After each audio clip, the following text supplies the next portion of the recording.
What's going on, silencers? Cass here, and well, here we are again. So I pretty much went right where we left off last, but it looks like the sheep actually grow their wool back every 3 days. It is currently day 3, and we sheared them day 28 of day 12 of winter last year. So yeah, 3 or 4 days, and they do come back. Let's see. Yeah, we'll do this really quick. Get them all sheared up. And we don't really have a terrible amount to do in the remainder of the spring, so I'll just be with you for a little bit, and then I will see you next season. I forgot that we named him Gordon Ramsay. Yeah, because then we can get into next season, have some fun with that. Then there will be hopefully more pregnant women to decorate for, because we do have the one. You're good. I need you. Come here. Stop moving.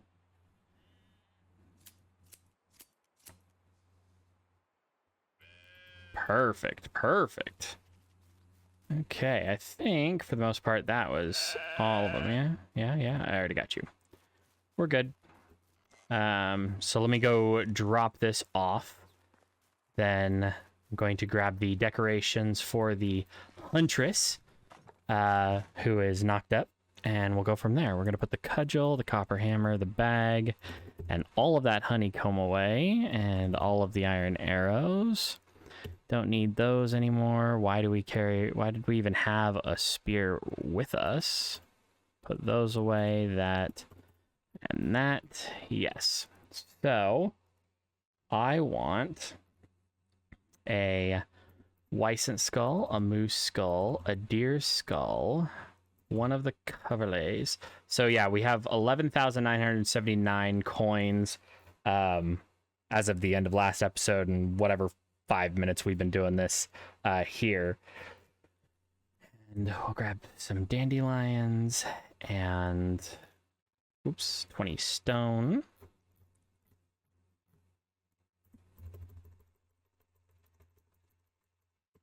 Perfect. And then I think we need a few planks. We'll get 10 planks. We'll get 5 logs. And then we'll get 40 fur. Is it 40? No, not 400. 40. Stop at the 10. Thank you. Okay. Perfect. And then we want... Yeah, we're good. We're good. So I did the math. Turns out I fucked up. I'm kind of liking that as my motto or whatever. So this is how much taxes we owe. We actually bring in 2,300 a day. So by the end of the season, I'll have more than enough to pay for that. So what I figure I'll do, just because you've seen me pay taxes before, I'll just more or less let the game run and let the money build up, pay the taxes, sleep through to the next season, and then I'll see you if there's like an event or something for the next season. But we're going to decorate first for the pregnant woman, which was Gustava pregnant. Okay. Up here. Gotta go the right way, dude. I mean, hell, I built this entire thing. I should remember where all of it is. But you could say that it's a little bit bigger than it was probably meant to be. I mean, I don't know about you, but this is a slightly bigger operation than I was expecting to come. Oh, hit the wrong button. Okay, so she lives in Hunter 1, which is this one. Okay, perfect. So first things first, we're gonna go to decorations, flower pots, and put one here and one here. That was Matei's idea. He said I inspired him to do this, and then, you know, he actually was the one to give me the idea to double up on some of the flowers, because, you know, got to keep things pretty. All right. No. Give me the damn hammer. Okay. So right here, we'll put, we don't have the moose thing right now, so we'll do that. I didn't bring any of the materials for this stuff because I want to wait until next season and see if we can't get like these unlocked.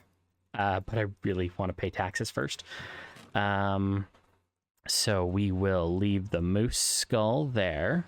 Then we will go and drop this and that. And move that out of the way. And put this right here.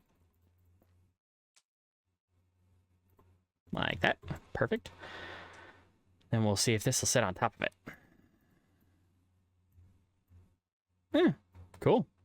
Now, there we go. Now let's center this. Perfect. Okay, now she is the huntress. So let's stick with the big ones. So bears, boars, wolves. Don't have enough for that one. Boar. And let's see. I don't have enough for the big ones, but we can put a badger too. Very hunter-esque. That's right, dude. That's right, dude. I'm redecorating your house because you're going to be a daddy. All right, and then let's see. So I think I was going to put something on every wall. So let me put a pegboard here. And then we'll put a shelf there. And a simple shelf there. And I might be able to. I'll be damned. That would have kept the shit from falling behind ours in our house. Still irritating. Nothing else. So we're good there. Now let's see. Gustawa, she is 100% happy. Holy crap.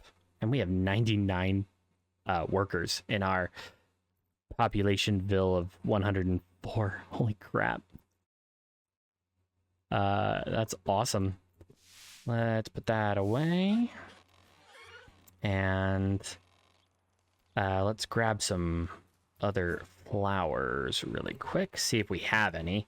We might not. Let's go with both of them dandelions. Put those away. Actually, I can put that away too. Don't need those anymore. Wooden crossbow. Yeah, don't need that. And okay. All right. Go here, dandelions. Here, dandelions. Beautiful. So this, she literally can't get any happier than she is. So that's good to know. I didn't realize that there really was an upper limit. So I need, how many windows are there? 6, 12, 18, 24 planks. And,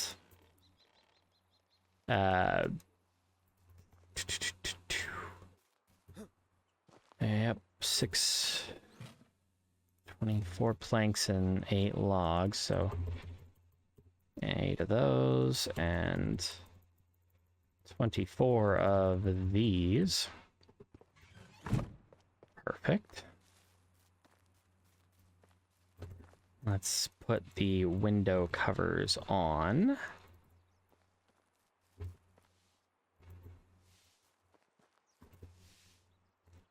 Perfect. And so Gustawa is happy. And I think Henrik is her husband. Yeah, and he's 100% happy too. Oh, that's right. I think we did something that gave everybody a boost last season. That's right. They had the party. They had the party.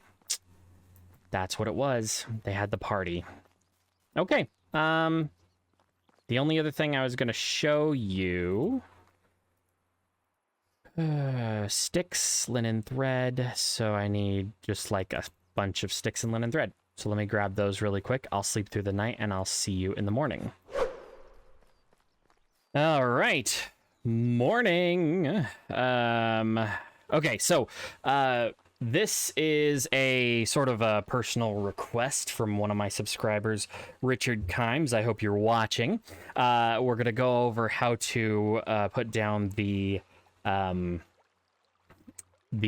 fishing nets. So with all of the traps, you go into decorations. So your Q menu, decorations, traps, and then you have all these traps available if you've got the technology for them and you've unlocked them. I went ahead and unlocked all of them a while ago, actually. And you honestly just have to put the fish traps in the water. They can be anywhere in the water. You can literally run all the way out into the middle of the lake and put them down if you want. At least you used to be able to. Oh yeah, you can. You can put them wherever you want. And the other day I tested it to see if this would work. And it does. That you can actually put them in these little creeks too. So here's the large one. And if you'll see at the bottom, it says traps limit exceeded. If we go into our skills, our skills, our hunting, there is this trapping master perk at level or at tier 3. That allows you to craft an extra one of every kind of trap. So normally you're stuck to just one of each size, but you can still put down all of the sizes. So you go like this, go up there, and then likewise with the small one, boom, go up there like that. Then let's see, I have enough for the rat trap and the rabbit trap, so we'll put down a rabbit trap as well. Put the rabbit trap right over here. No, it doesn't matter where you put it. At first I thought it had to be like really far away from where you're located, but nah, it doesn't. And then the rat trap is a simple spring-loaded Jaws style trap. And for roleplay purposes, I like to put them right next to the kitchen when I use them. And you can disarm them by pressing E and arm them again by pressing E. When they'll randomly trip, and the animal that gets caught in it will be broken down when you go to take it. It will be broken down for meat, fur, and feathers in the case of the bird trap. In fact, let me see. There are a couple of stones around here. Yep. We'll just put down a bird trap too. Now the bird traps are kind of cool. I also like that they're accurate. Like, this is how you would build a trap like this for this kind of creature. This is called a deadfall trap, by the way. It's meant to make them dead when it falls. No, I'm just kidding. It's called deadfall because when they trip it, something falls on them, using its dead carry weight to cause the damage. Anyway, so that's how you set up the traps. You have to set up the fishing nets in water, but apparently the creeks work like this. You can put them all out there, whatever you want. What the hell is that? Oh, okay, that's the funniest shit I've ever seen. Look at this. All the fishermen are just standing out here like children of the corn. Oh, that's funny. Yeah. Anyway, so that answers one of Richard's questions. Hopefully, at the end of this season, I'll be able to answer, or at the beginning of next season, I'll be able to answer the other. For now, I'm going to probably just go make sure that all of the fields are done, and I will pay taxes, and then I will sleep into next season, and I will see you with whatever event that brings us. See you guys in just a moment for you. All right, without a hitch. And now starts day 1 of summer. I don't know why I was expecting a chime, but Who are you? Greetings, my love. Her mood is going down.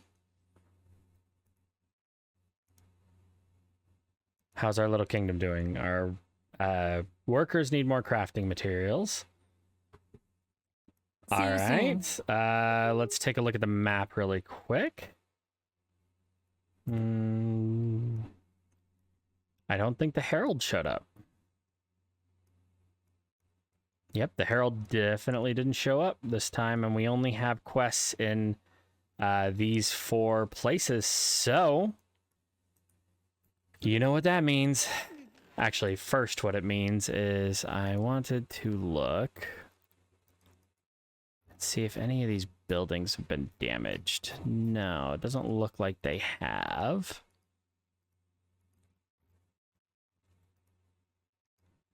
Okay, so we're probably going to make it through to 2 seasons this episode. So there's all of our glorious fields of wheat. We're going to... Correction. I'm going to do the loop. I will skip the quests that you guys haven't seen. Correction. I will skip the quests that you have seen. I'll only do the quests that you haven't seen, but I'll show us talking to the people. And, it was suggested that we slow our roll just a little bit and put this back down to the 300 mark, which is fine. Totally fine. But yeah, should be fine there. And then let's see. Also, a quick, again, shout out to Matei. If you pull open this menu right here and you see the green is how much is planted and the black is how much is planned for. So if you want to see if your fields are getting planted, you can pop this open and make sure these numbers match up. If they don't, then you know you have something to go take care of. But all of our fields have been taken care of. Oh yeah, let's check our people.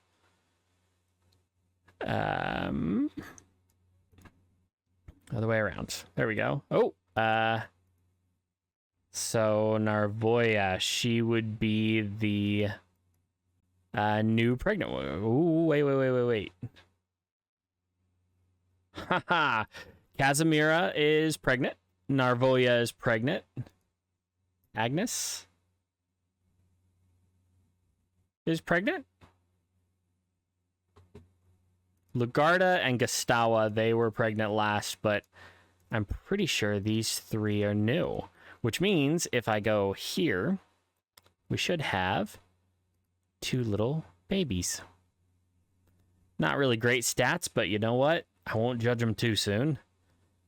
So we'll have some decorating to do before the year gets out, but we'll probably do that next episode. I want to do a little bit of research on that before we go there. So yeah, these 3 are newly pregnant. Now let's check the animals. Nope.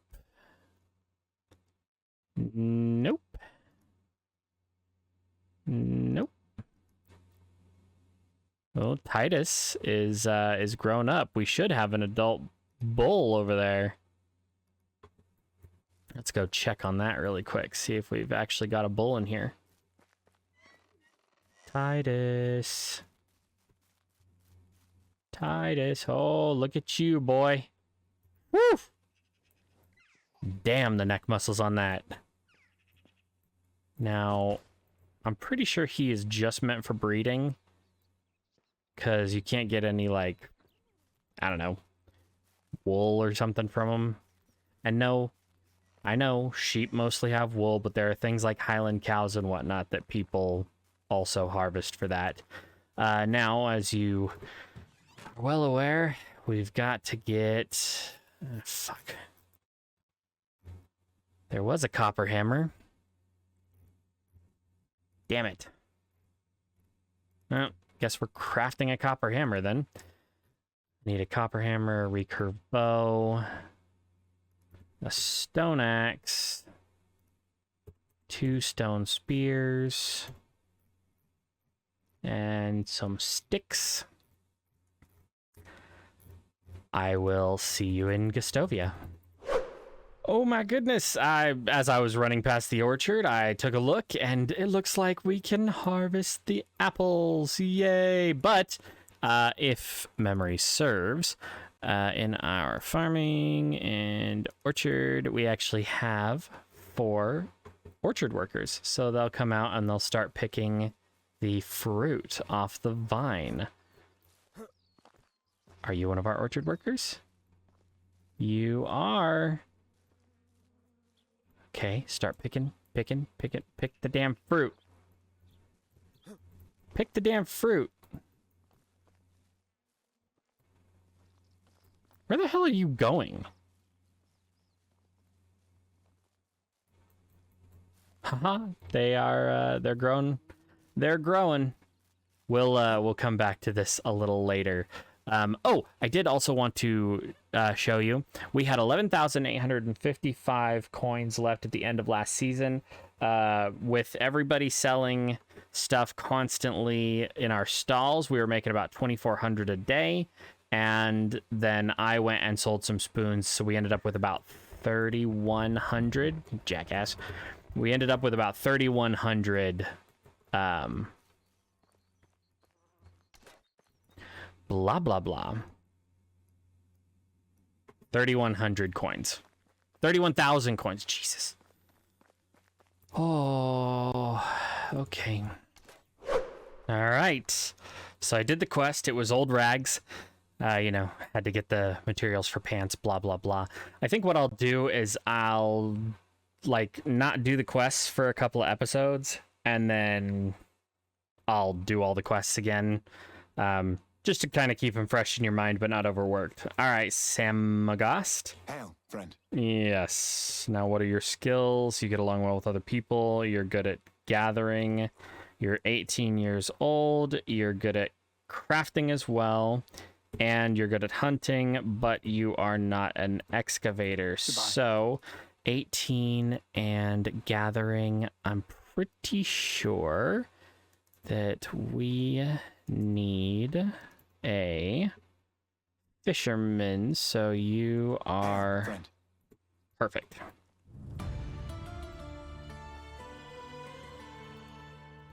Okay, then we'll grab this Samgast. You are going to live in Fishmonger 3, and you're going to work in Fishing Pier 3. Perfect. I'll see you in Barrow. All right, here we are in Barrow. It looks like Falibor's the one with a quest for us. Where the hell are they going? Only because I've never seen these people, like, walk around. Let's see. How is life treating you? Small talk, fishing, hunting, hunting. No Goodbye. excavation, we're good. Seriously, why are you walking? is I've life treating never you? seen you guys walk around. Hunting, and no Goodbye. diplomacy. We're good. We're good. I am strongly considering making a 3 or 4 more houses and getting more salespeople. just to up our profits, you know? Okay, Falivor. How can I help you? Can I help you? Sure thing. Hey, look, a hammer. Yes, here you go. There you go. Look at that. We're all done. That was, you know, call it intuition. Or I think the proper pronunciation is repetition. There you go. All right, Otto, what's your story? Sales. And you won't farm or craft anything, so you are not useful to us. Yeah, so with this, what the hell? Oh, we got a little payday for doing one of the quests. Got it. We need to unlock technology. Like, a lot of technology. So, I don't know what we should unlock. We've got pretty much I mean, we've got potions. I was thinking about maybe doing like the foods, like start with the beers and stuff and see what we could do there. And then some of the clothes, because our storage is chuck full. We are at 39,000 of 44,000 pounds, kilos of storage. So we need to either start selling logs and stuff, or we need to start crafting a ton of materials, or a ton of things out of raw materials. I would prefer not to sell logs because it's not very profitable to do that, and I also don't know how many they could sell in a day. But if we up our production a little bit, we might be able to get Wyson. If we up our production a little bit, we might be able to get... Oh, what the hell is the word? This is what I get for doing this after my meds start wearing off.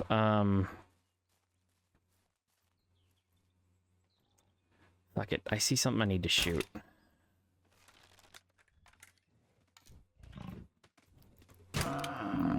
Yeah. That scared the crap out of me. Start making a profit. Start crafting stuff to make a lot of money. Yeah. So if we can up our crafting so that instead of selling logs, we're selling the log cups and stuff, I think that will be a good way to go. Now there's another Wyson. Oh, there's the first bolt I shot. Let's pick that up. And then... Is there something else around here? Negative. Okay. Let's back up. Further back. God damn it. Quit showing me your ass. I just want to hunt a Wyson. Perfect. And... Oh, just in the nick of time. Oh, holy crap. So, yeah, I think we'll get the brewing recipes and start that whole process. But, yeah, we need to figure out how to make more money. And we need to figure out how to... Let's see if we can... Haha! Oh my god, I killed it with a punch. Alright. It's official. We are now hunting all rabbits with our fists. Let's find another rabbit.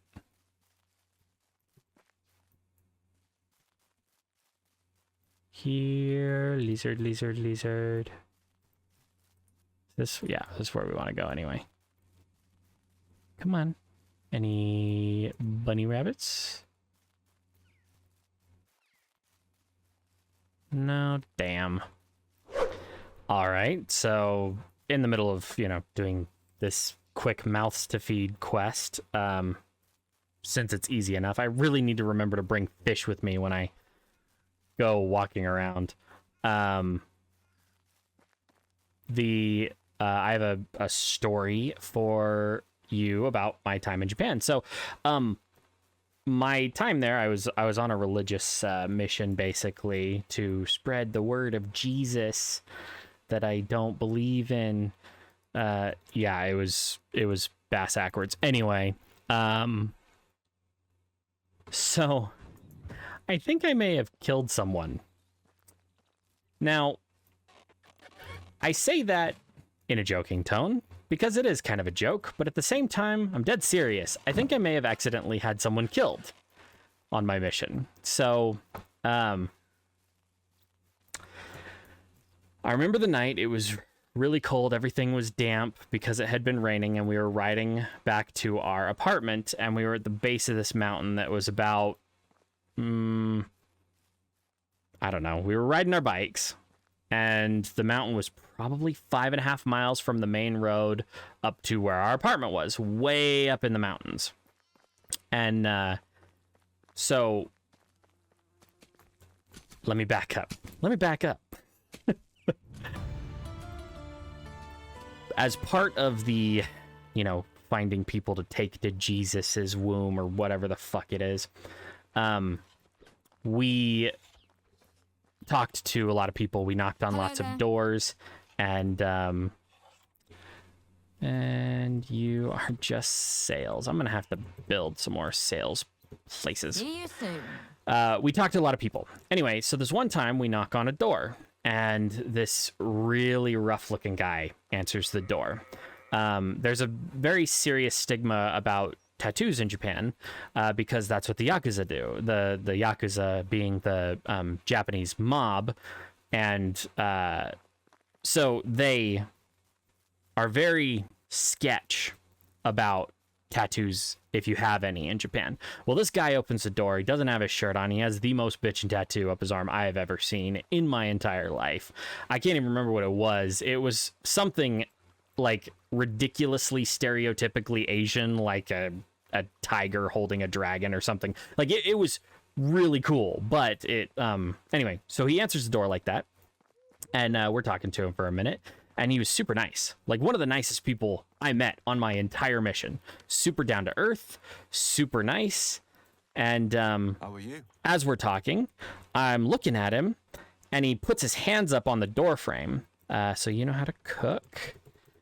I don't think I need any more crafters, but we'll double check. So he puts his hand up on the door frame, and I notice he's missing a finger. For anybody who doesn't know what that means for, we don't need him. For anybody who doesn't know what that means for the Yakuza, that means that he fucked up really bad once. Basically, from what I understand, they make a mistake, and it's the first time you cut off a finger. The second time, they cut off your head. Anyway, so we talked to this guy, super nice, super down to earth. And he's super interested in talking about Jesus and all that stuff. And at this point, I just thought he was kind of cool. And the fact that he was the first person not to slam the door in our face in probably 4 or 5 days. I was just like, yay, a person, a real person. But he was a cool guy. He didn't end up wanting anything to do with the church or anything like that, which I highly respect him for being that forward about. But anyway, we meet with him a couple of times. We have lunch, we have dinner. We discuss, the church and Christianity and whatnot. And in Japan, it is very common for everyone to carry around a business card. It doesn't even matter if you're just and I say this very carefully, it doesn't even matter if you're just a housewife, you still have a business card with your contact information on it. They're called meishi. So you carry around these meishi, and you can exchange them. It's polite to exchange them with people when you meet them. So it's sort of like in America how people pop out their phone. They're like, let me put your phone number in. Well, in Japan, it's very rude to do that, to pop your phone number or pop your phone out and do that. And they don't have the same culture of technological acceptance that we do. I know that sounds really weird, knowing that Tokyo has some really advanced places, but fishing and gathering, 26. Well, I need a crafter. I need you. We'll see you there. You are 26. Let's go up here. That's our son. You are going to be one of our fishmongers. And both of the other ones were either 23 or 26, so I'm not even worried about it. Pier 5. There you go. Perfect. Whoa, dude. Cool. Anyway, so we had exchanged Macy's with him at the very beginning, and I kept all of the business cards that I had in a little metal business card holder thingy. Japan has a lot of like knick-knack things for like carrying stuff. You can find boxes in every shape and size and color. And anyway, so I had this little business card thing, and on our last meeting, the last time we were allowed to meet with him, because if the people weren't going to accept Jesus as their Lord and Savior, we weren't allowed to talk to him anymore. Can you tell that I loved every second of it? Anyway, so we weren't allowed to continue conversing with him. He said, "Hey, do you have my business card?" And I said, "Yeah, I kept it." And he goes, "You give me a call you ever need anything, all right?" And I was like, "Oh, okay, thank you." And it didn't occur to me when he said it, because he said it all in Japanese. He said, "You give me a call you ever need anything." Well, the word that he used for need was require help, basically. If there's ever an emergency, basically. And I didn't think anything of it, because at the time my Japanese wasn't as good as it is now.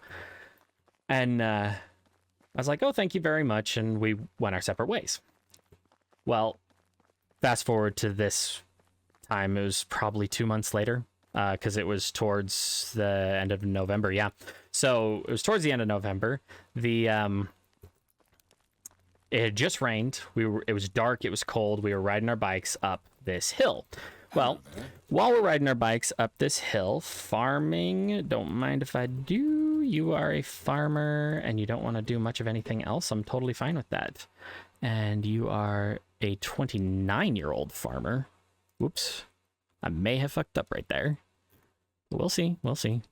Never mind. She's a 28-year-old farmer. So, profession, this guy.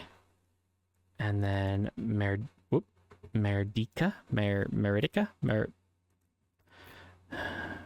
This one is in Barn 3 Rye. So we'll go back up here. Profession. Seriously? I think I've done it backwards twice now. Barn 3 Rye. Oh, no. Barn 3 Rye. Empty slot. Farmer. There we go. Anyway, so we're riding our bikes, and this white van comes out of nowhere, and it's got 3 really big guys in it. And my danger sense, my spidey sense, my Peter Tinkle was going off. Told me that we were in danger, and that we should probably do something about it. Well, ideally, the best thing for us to do would have been to ride to the nearest Keisatsu-san, the nearest police station, or police checkpoint. They're all over the place in Japan. Basically, like little mall kiosks that have a cop in them. Anyway, the problem being that we had just passed the last one on the way up to our apartment, so we'd have to turn around and go past this van to ooh, there's a cart. We'd have to turn around and go past this van, and I wasn't sure that was a great idea, so I told my companion, I was like, hey, I need to make a phone call. And I had thought about dialing 119, which is how they dial 911 in Japan. But as I pulled out the phone, I hit my Meishi holder as well, my business card holder in my pocket. And I was like, no shit. I was not paying attention. I hit my business card holder as well. And so I popped it open. I was like, maybe there's somebody else I can call. I don't know what persuaded me to do it, but I did it. I called up this guy, the one with the missing finger. I still remember his first and last name and his address because he was just... Anyway, so I called up this guy. He said, hey, what's going on? I said, hey, we're being followed. And he goes, oh, by who? And I'm like, I have no idea. And he goes, can you describe them? So I did my best description. There's 3 guys in all white coveralls, like painter's coveralls, but they were big guys. In a white van, no markings, blah, blah, blah. And he goes, and his voice changes, but I can't really describe the way it changed. He just all of a sudden goes, tell me where you are now.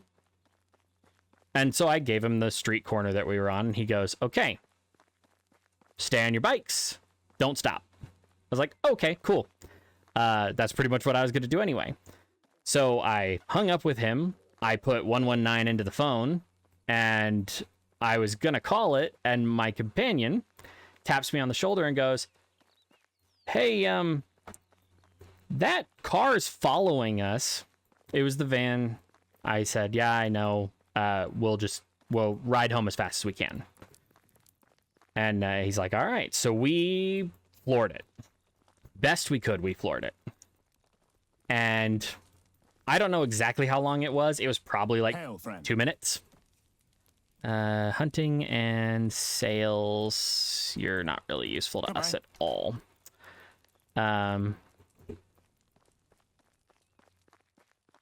So hold on. I'm going to take the cart down to Jazerita, and then I'm actually going to stop for a second so that I can tell the story, because it still kind of shakes me up to this day. Let me see if I can go, like, sit at the campfire or something.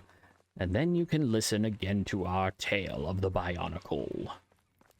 I don't even know if I can interact with these. Can I sit down? Oh, I can. So, anyway, we haul ass. We floor it on our bikes. And the van speeds up and almost overtakes us. And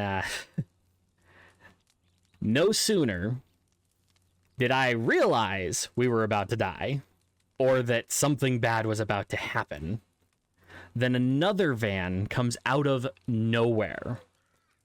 And 3 guys with no shirts, black pants, and a whole lot of cans of whoop ass stepped out of this van, went over, started yelling, and we were about 60, 70 meters away at this point, so we were well ahead of it. But they started yelling, and the guys in the white got out of their van. There was about 2 seconds of fight, and then the 3 guys who had gotten out of the silver van grabbed the guys in white, threw them in the back of the van, and sped off. And left the white van, doors open, lights on, engine idling, just left it there. And I was like, what the hell just happened? So, we get home, my phone rings. It's the guy. And he says, hey, I wanted to make sure you made it home safe. And I was like, yeah, we made it home safe. We ran into some people, and he goes, yeah, it's probably best that you forgot that you saw anything. And, yeah, I forgot. And promptly wrote it down in my journal. So I may have called a hit on someone in the middle of a religious mission. 21-year-old excavator, I'll take it. Extraction specialist. And how is life treating you? What's yours? You like that, and farming, and you're 23. We're gonna take you too. All right, so Gerwazimoto. You are going to be one of our extractors, so we're gonna put you. Wait, how old are you? You're 21. Let's put you in.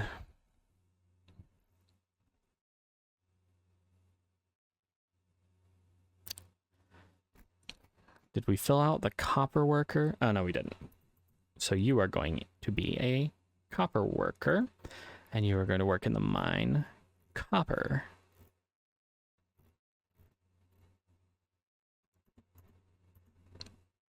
Anyway, so that's my story. I met a member of the Yakuza. I don't know what rank he was. I don't know what sect. I won't go into any greater detail for his protection. But, yeah. Sick shit. It was, I remember thinking, oh, fuck, we're gonna die. And then we didn't.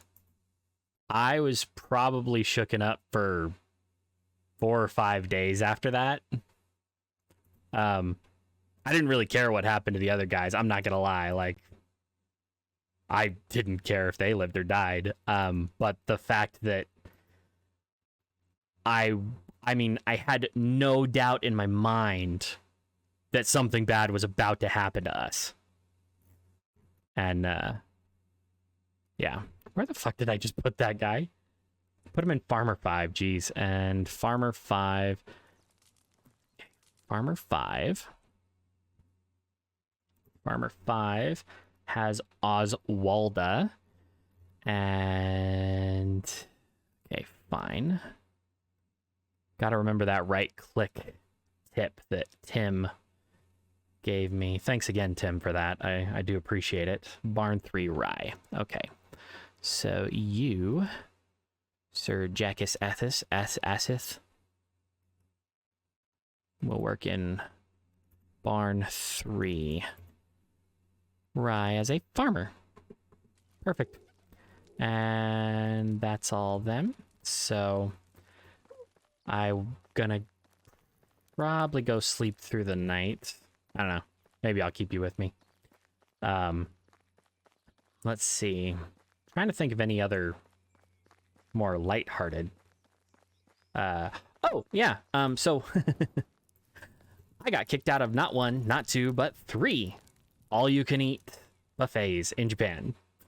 Yep. Turns out, tabe hodai, which is what they call all-you-can-eat in Japanese. Oops. That doesn't go in there. Really? Flour is resource, not food? Okay, whatever. Bucket of water. Take one of those. And then put that back. Let's see about some grub. Need food. Roasted meats. Perfect. We'll just take it all because if there's some left, that means that they're actually cooking it fast enough now. It's good to know. So we'll put the meats back in there and the roasted meat too. We'll just keep everything else on us. Okay, so yeah, we got kicked out of 3 all-you-can-eat buffets in Japan. The first time was not my fault. I know, likely story, it's my side of the story. No, but seriously, this wasn't my fault. So we were meeting up with all of the other Christian missionaries in our doki, basically our group. We all trained together. We were all about the same age, sort of. we're meeting up at this Chinese all-you-can-eat restaurant in Japan. It was on the hill. I still remember it. They had the best black sesame buns ever. Oh, ground black, roasted, toasted, ground black toasted sesame. It sounded like Gollum there for a second. Oh, ground black toasted. Yes, yes, it was. Anyway, so they had this really good sesame stuff. And we had been there a couple of times, and it had never been an issue. And then, one time, everybody was meeting there, and we fell behind. So we showed up towards the end of the meal, and everybody else had already ordered an absolute shit ton of food that they couldn't eat. And so what did they do? They looked at me, the fat-ass white American, who outweighed all of them at my most fit I've ever been, probably by 2 times or more. Here's this. I insulated all of these, by the way. Matei had made mention that I had forgot to insulate these houses, and I had, and I'm slowly insulating them as I remember. Anyway, so we show up, there's a shit ton of food, nobody else can eat, and I don't want any of it because they were stupid and they ordered things like liver. Ugh. Don't get me wrong, I like liver, but I like to choose to eat liver, not have that choice made for me.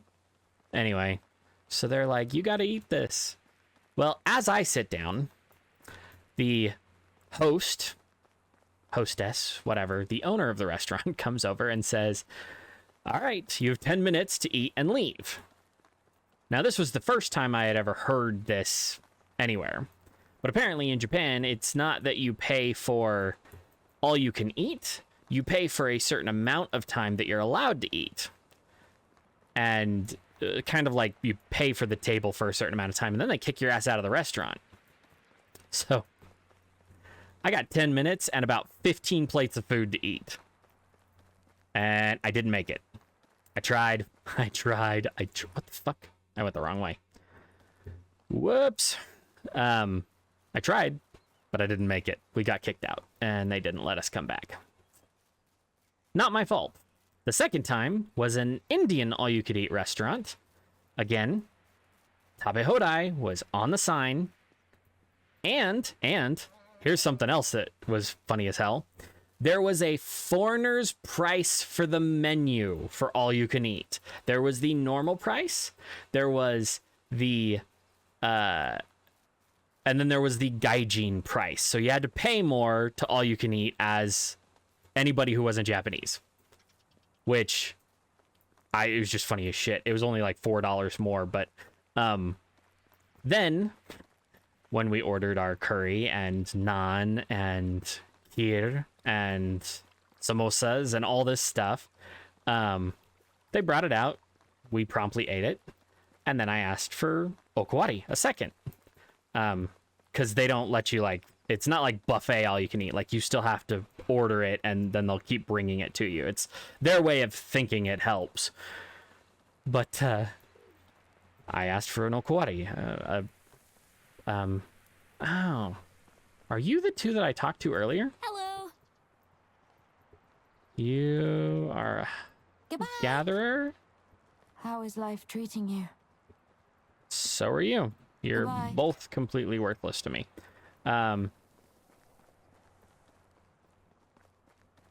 Anyway, I was on my second helping of curry, and I ordered okawari.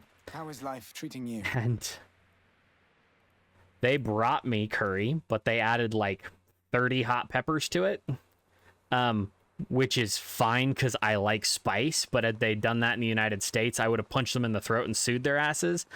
Anyway, so I eat this, and I'm like, ooh, it's a little spicy. How are you? So I said I need a drink, and literally, like, all of these little teeny tiny Indian dots, not feathers, guys come running out of the kitchen, and they're like, you are cut off. No more okawari. It is over. It's like, all right, bastards, fine. Fine. And you're a craftsperson. Oh, and a fisher. And a salesman will take it. How old are you? How are you? You are 19. You are going to be too young for one of our fisher women, but whatever. You'll get over it. That's all of our fishermen. Oh, what the hell? There must have been an update or something. Because I don't remember them sitting over here. How can I help you? The third time we got kicked out of an all-you-can-eat restaurant, yeah, that was totally my fault. Because Have a good day. that was a Japanese all-you-can-eat restaurant, and it was a sushi restaurant called Kaiten Sushi. It literally is, like, it means rotating sushi. Hey, old friend. Okay, sewing problem. She needs... Oh, fuck. This is one of the jukeable ones. Hello. Show Best me your goods in the wares. valley. Wool, 1, 2, 3, 4. Farewell. Goodbye. Here's your wool. Give me my prize. Thank you. So it's a Japanese all-you-can-eat place called Kaiten Sushi. They sell you 2 pieces of sushi at a time. And, well, you were supposed to more or less pay for the table, and then you got to eat as much as you wanted.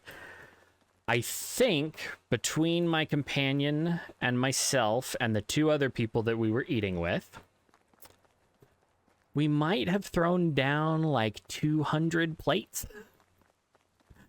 over the course of like an hour and a half, because we were just talking, and, you know, sushi isn't all that filling.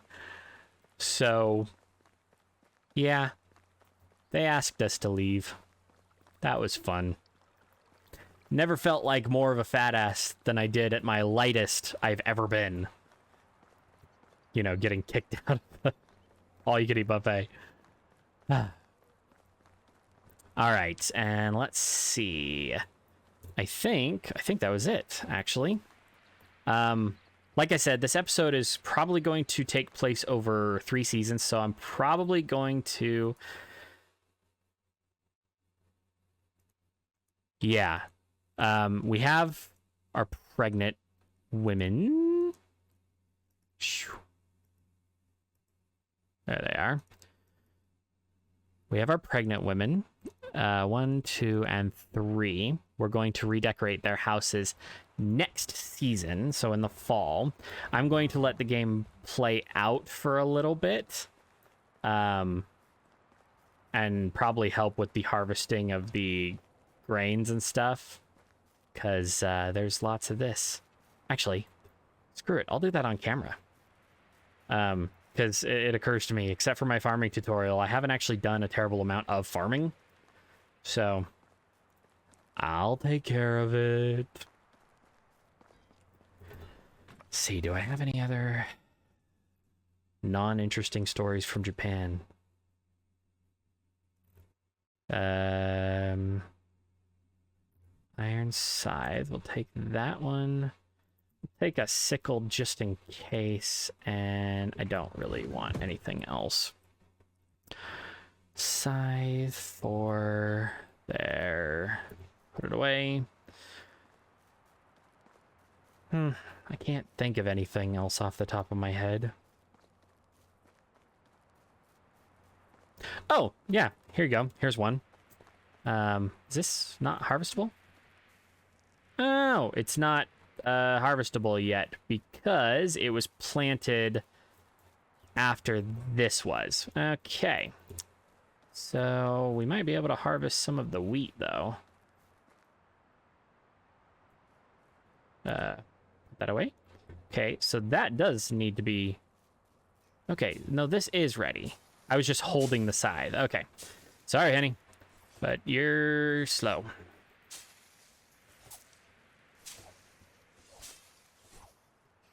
And I am a lawnmower. This is tons of fun.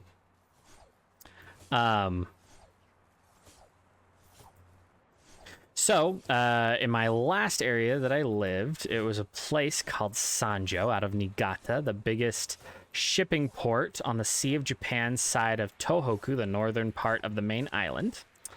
Lived in this little town called Sanjo. And Sanjo, actually. And we were riding our bikes home one day, and there was a lot of snow on the ground. There was about probably 4 or 5 feet of snow at this point. And the sidewalks had been not shaved ice, had been plowed at some point because they weren't quite as deep as what was off the side of the road. But what was really cool about it is the way it snowed, it would actually fill up the ditches, the drainage ditches and the riverbeds, the dry riverbeds, with snow, so it would look completely flat, right? Well, so we're riding our bikes home. It's like 10:30 at night. We are hauling ass because we are late, and you get in a lot of trouble for not following curfew. So we're hauling ass, and we're riding our bikes down this main stretch of road, and we come across a bridge, and my companion, for some godforsaken reason, hits both of his brakes and slides to a stop. And I'm going like probably 25, 30 miles an hour on my bike, and I was right behind him. So I slam on my brakes and fall off the bridge. I crashed my bike, I fell off the bridge, and I went flying off the bridge. My bike stayed up on the bridge, but I did not. And the way I landed, and as dark as it was, I landed back first, face up, in like 8 or 9 feet of snow. So my companion couldn't see me. I could see him perfectly. It was like a freaking cartoon for me. I could see a perfect outline of my body that had come down through this snowpack. And at the top of it, I could see his head poking over the bridge, screaming for me, because he couldn't see me at all. So I yelled up to him that I was fine, blah, blah, blah. I had to dig my way out. Like, I tunneled under the snow for probably a good 10, 15 feet before I found one of the retaining walls, and then I had to tunnel my way up and out. It was fun. We were about an hour late getting home that day, but yeah, so there. Oh, are you serious? I broke it? Okay, I broke it, and I'm encumbered too. Great. That's what I get for not paying attention. Oh wait, I have the sickle too. I got the sickle. But I'll put that away for right now. Let's thresh what grain we do have.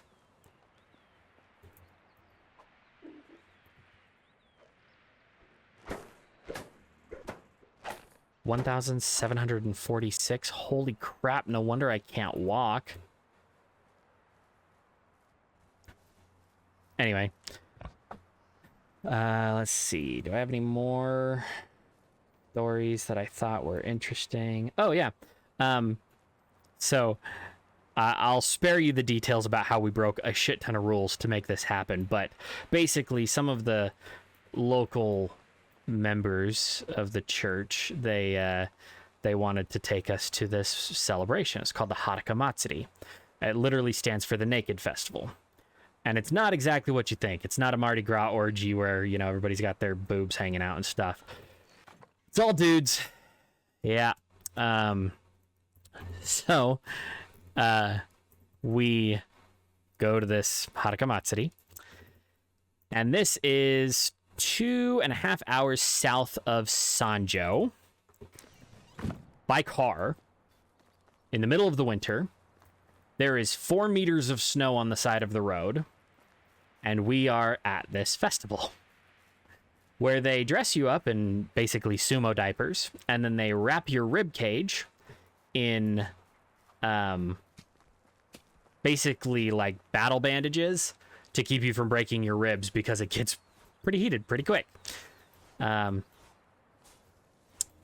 Anyway, so the whole purpose of the Matsuri, the festival, is to bring prosperity to your organization or your family. So there were lots of companies there that were like, it was like sponsored activities with all the employees in diapers, basically. doing this Haruka Matsuri. And how it worked was you ran like Stampede style, not like please leave in an orderly fashion, like Stampede style, ran down the main street of this town, up this winding staircase. All of this is in the snow, mind you, and we are in traditional sandals, these diapers, and some bandages around our midsection, completely naked otherwise. So you have to run up the set of stairs through all of the packed snow and ice and jump in this outdoor spring that I swear the only reason it wasn't frozen was because some fat ass jumped in before I did. Like, it was cold. Anyway, so you run up to this spring, you bathe, you basically dunk yourself, you purify. Then you run halfway down the mountain and back up into the shrine a different way that takes you into the main temple, the main Shinden. And there is a priest, a Shinto priest, standing in this doorway that's about 5 feet off the ground. And everybody inside has basically locked arms, and they are chanting, Sayo Se, Sayo Se. And every 3 times that happens, we just kind of bum rush this priest, and he basically fights us off violently and with lots of Asian gusto and kung fu bullshittery, fights us off to keep us from getting into the shrine. And basically it's a test of perseverance. It's a trial by fire to prove that you're worth the blessing that you're going to get when you get into this doorway, because it takes you up to the main altar that you can say a prayer at or whatever. Anyway, so there was a couple of times I thought I was going to die. Because when you're in there, there's a reason they wrap your ribs, because all of a sudden you have about, I don't know, 5,000 or 6,000 pounds of fat ass Japanese guy pushing in on you. Yeah. It was pretty bad. It was pretty bad. And most of the people were plastered. We weren't allowed to drink or anything. So we didn't, but most of the people were completely plastered. So like, but it was one of those situations, like if you tripped, that was it. You died. You would end up on the ground underneath somebody, you would be trampled to death, and you would end up in the 5 o'clock news. So, I fought my way all the way to the front, and when I got up there, I pointed at the priest, and he jumped out of the way when I jumped up to the doorway to pull myself in. I wasn't the only white guy, but I was definitely the biggest white guy who was there. And yeah, so they let us in. And then, so I get my blessing. I didn't really pray for anything. I didn't really want to pray for anything, but you got this little trinket to prove that you made it and to take back to show that you did the honorable thing, blah, blah, blah. You made it. So I got this trinket. I wander outside, and finally my teeny tiny white companion makes it out with me, or makes it out too. And he looked like he's about to die because he was probably a third of my size. And I lost him at one point. One of the surges, like, he just disappeared. And I was like, well, I got his burial clothes already. We have to carry those around on our mission in case we die. Anyway, so we're standing outside. And now I'll tell you, we broke a lot of rules to be there. So when you serve one of these missions, you have to stay at a certain distance, within a certain distance of your area, for safety and to make sure you're not fucking around and, doing bad things. Lots of brainwashing, lots of bullshit. Anyway, so we were not in our area. We were not in the area directly adjacent to the south of us. We were 2.5 hours south of the area that we were supposed to be in at a festival that we shouldn't have been involved in. And we were actually 2 whole areas further south than we were supposed to be. Most of the time, if you fuck up like this, they just send you home. They're like, you know what? You're not following the rules. Go home. Whatever. Which, by the way, in that cult is like a death sentence. People don't talk to you if you don't return with honor. Anyway, so this shit goes down. I knew that we had broken the rules. My dumbass companion had no idea. And I just let it be that way, because then he had plausible deniability, and I really didn't care what happened to me. And everything would have been just fine. Except, the local news rolls up on us. That's right, cameras. The camera crew rolls up on us, because we are the only white people that they see, and we were speaking to somebody in Japanese, so they could easily ask us questions. I didn't think twice about it, until about an hour later, I get a phone call from the leader of our mission area.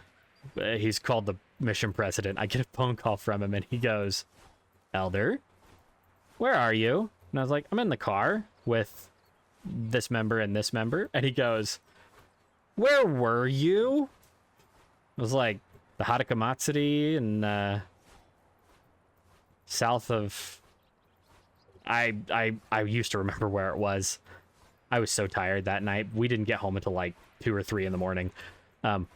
Way not good. Not good. Anyway, we didn't get in any trouble, which just pissed me off even more, because I saw others get sent home for far less. And anyway, so he calls me and he says, I saw you on the news. I was like, damn it. And yeah, it went all over the mission that we had fucked up like this, and then they didn't reprimand us, so I was just like, what the hell? It also didn't help that I was in a position of leadership at the time, so I was supposed to be an example to the younger ones and the ones who might not be following the rules. I totally didn't give a shit. But, so there's my story. I was probably one of the worst ones, and still, I had to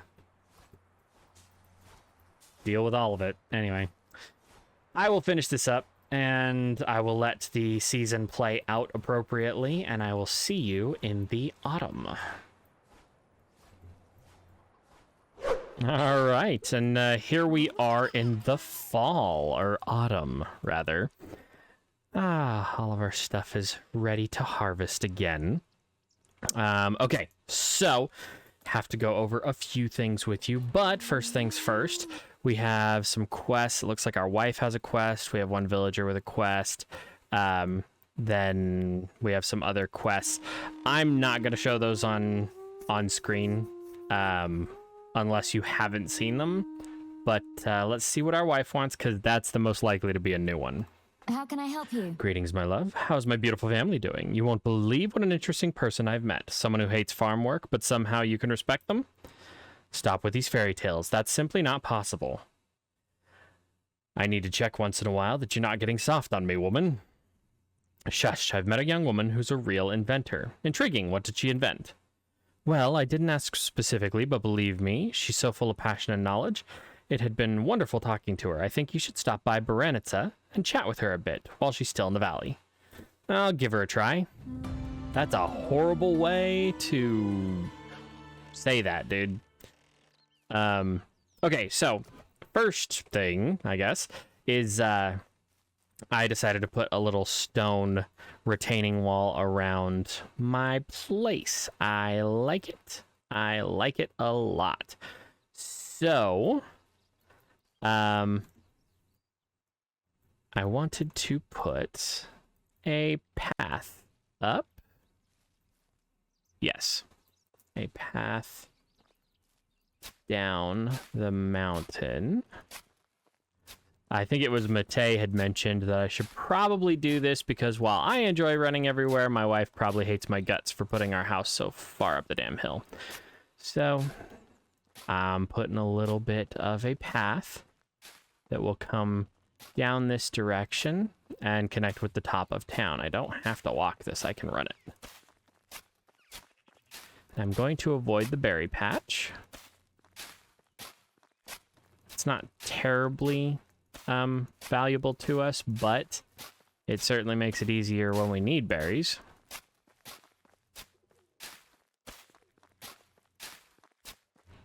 Ooh, there we go.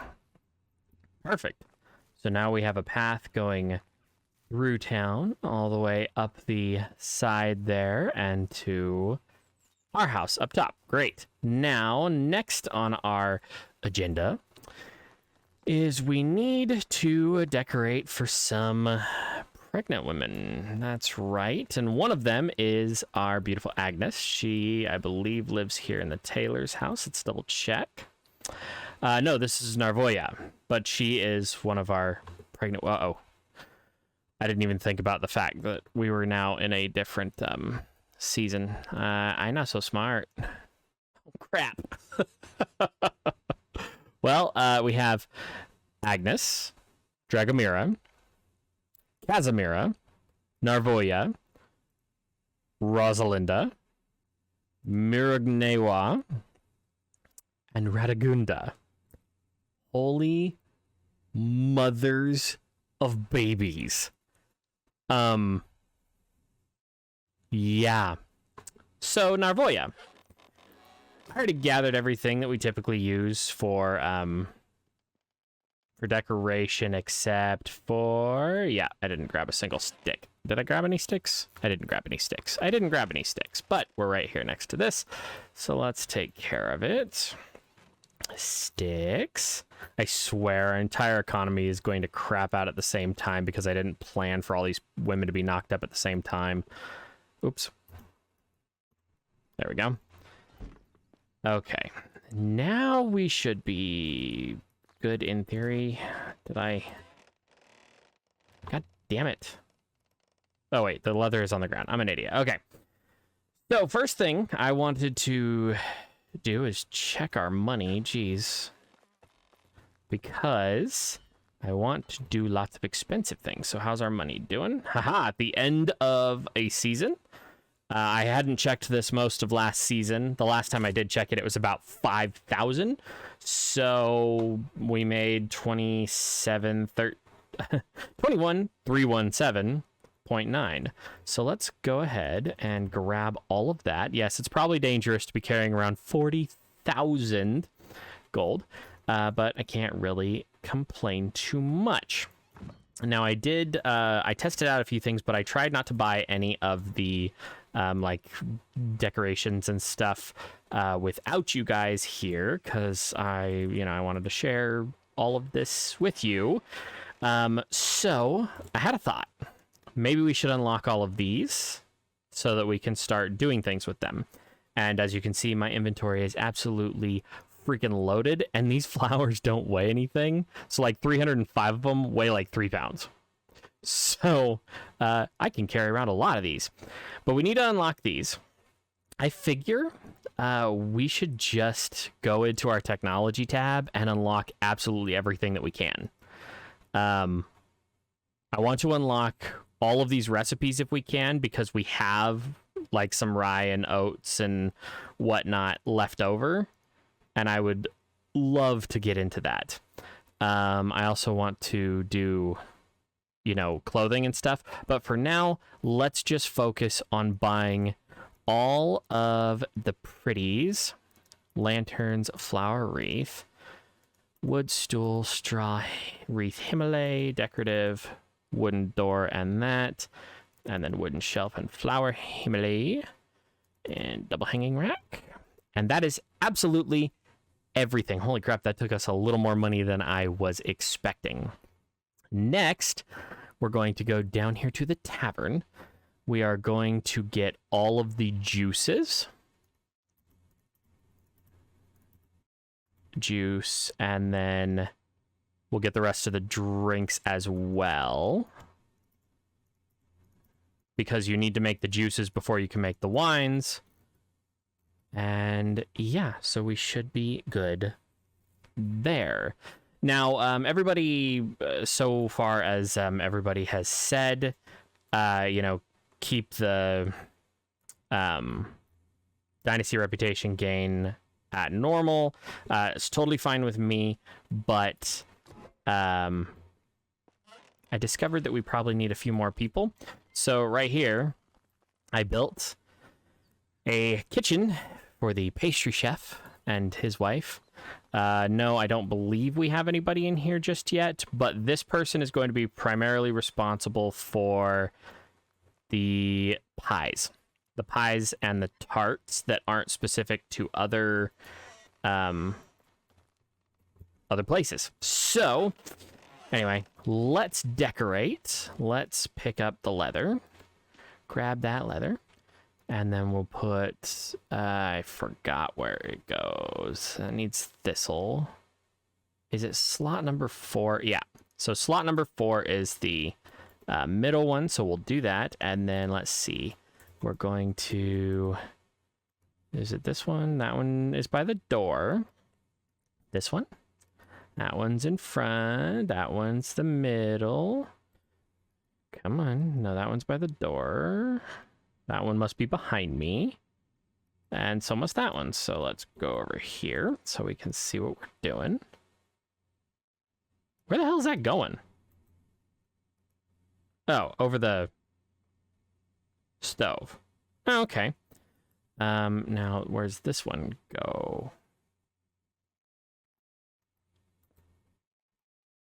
Oh, that one goes over the bed. Okay.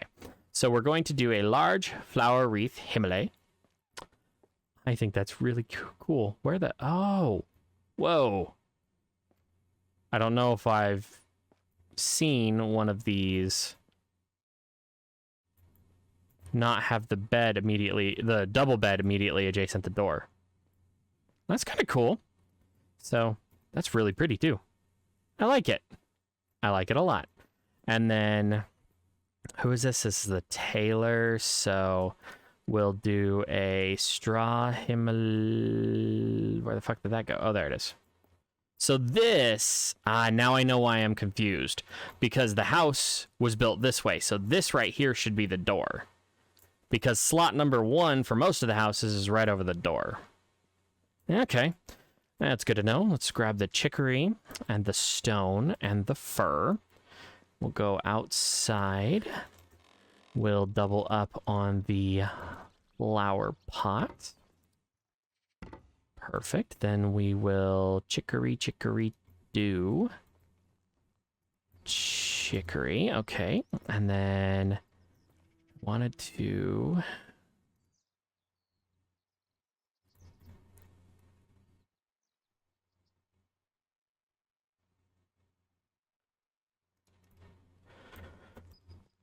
I don't know if I'm gonna keep this, but I kind of like the look. And then we need logs and wool thread, and I'm pretty sure we don't have either, which is fine. I'm not gonna lie, they might need more decoration options in the game.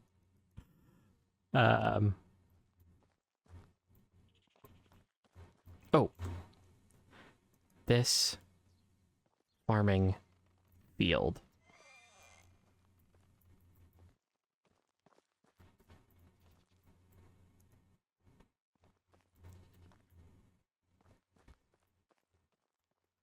Okay. Moment of truth. Let's see if I can actually get it. Like that? What? Cow. Okay, well, let's see how close I can get it then. We do that. Nope, still just a little too close. So we'll go out one. And we'll do that. No. Grab this, go. Jeez, right here. We'll do that. And then we'll grab this and this. And then this.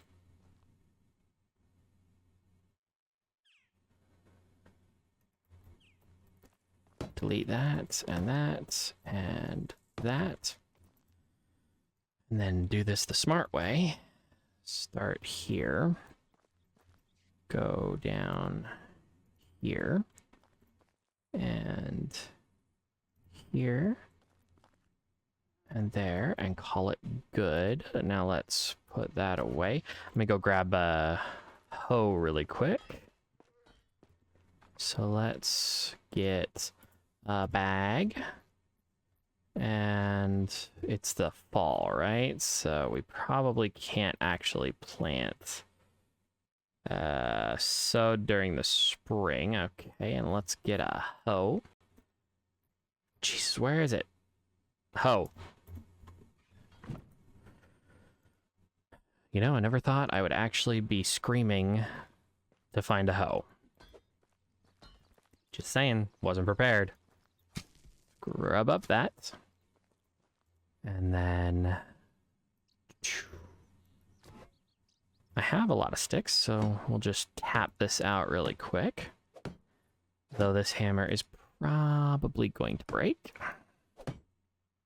Okay, let's run back in here really quick. I am not well prepared, so sorry. We're going to grow. Oh, no. Just 2 of them, thank you. Because we got lots of building ahead of us. Let's, like I said, we'll get this done.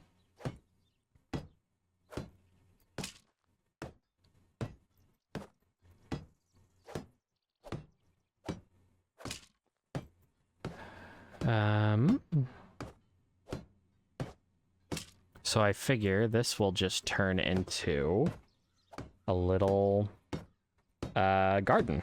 And I want to plant poppies, obviously, but I don't know if that will end up working out, but that's okay. So this is the tailor's house. Okay, so let's grab the planks and the logs and do the windows. Come on, you can do it. Windows?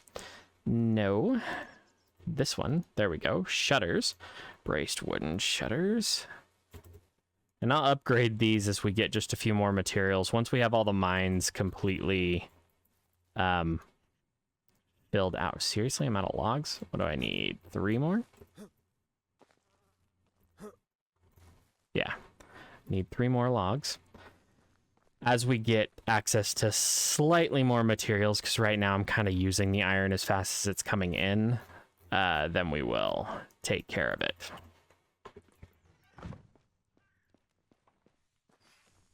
But I think this will actually end up looking pretty cool. At least I'm hoping so. And before anybody else asks, no, I wasn't planning on doing this today. I mean, I literally just pulled... Son of a bitch. I literally just pulled this design out of my ass. And hopefully it works. So, planks. Need those? Yes.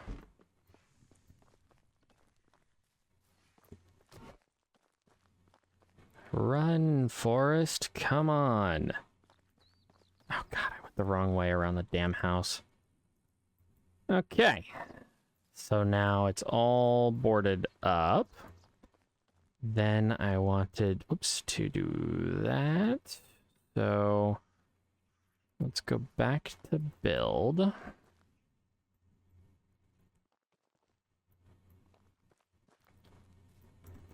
gonna grab more of this. Bring it out as far as it will to the road. And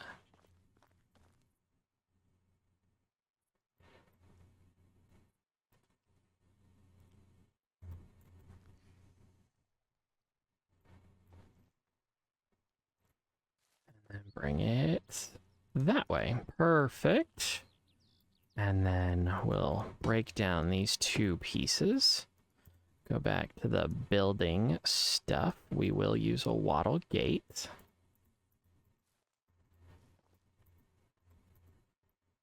It's actually easier to line it up like... Nah. Trying to give you an example, and I can't get the damn thing to go straight. Okay,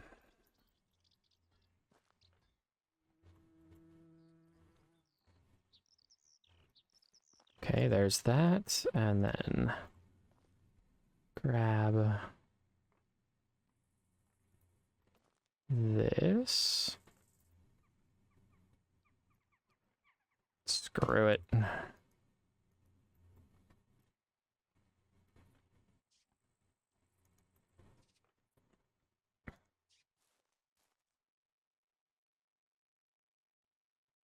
Okay, and there is that. So let's turn it a pleasant color again.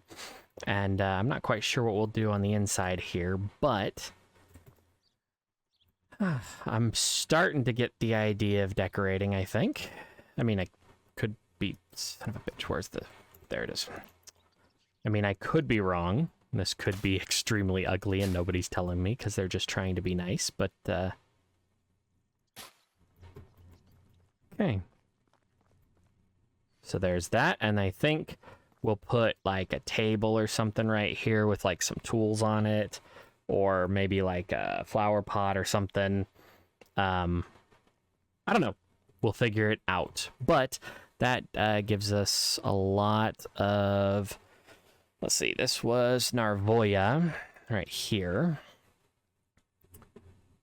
And yeah, so her house is done. Great. Now what the hell do I still have in my inventory? Oh, that's right. All that money and some fur and flowers and linen thread and... oh, yeah, I'm not going to decorate all these houses on camera.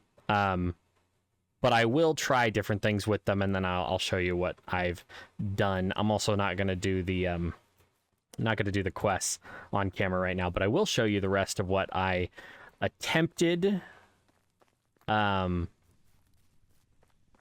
make work, I guess. I really want to do like an entire episode of just decorating Main Street, but I also really want to get some more animals, so that might be what we end up doing with the rest of our money and the rest of today. Oh, wait. I'm not so smart. I want to brew some alcohol and stuff and see what that's all about. So let's drop off all of this. Drop off the hammer, off the hoe, off the shovel, leather, linen thread, sticks, straw.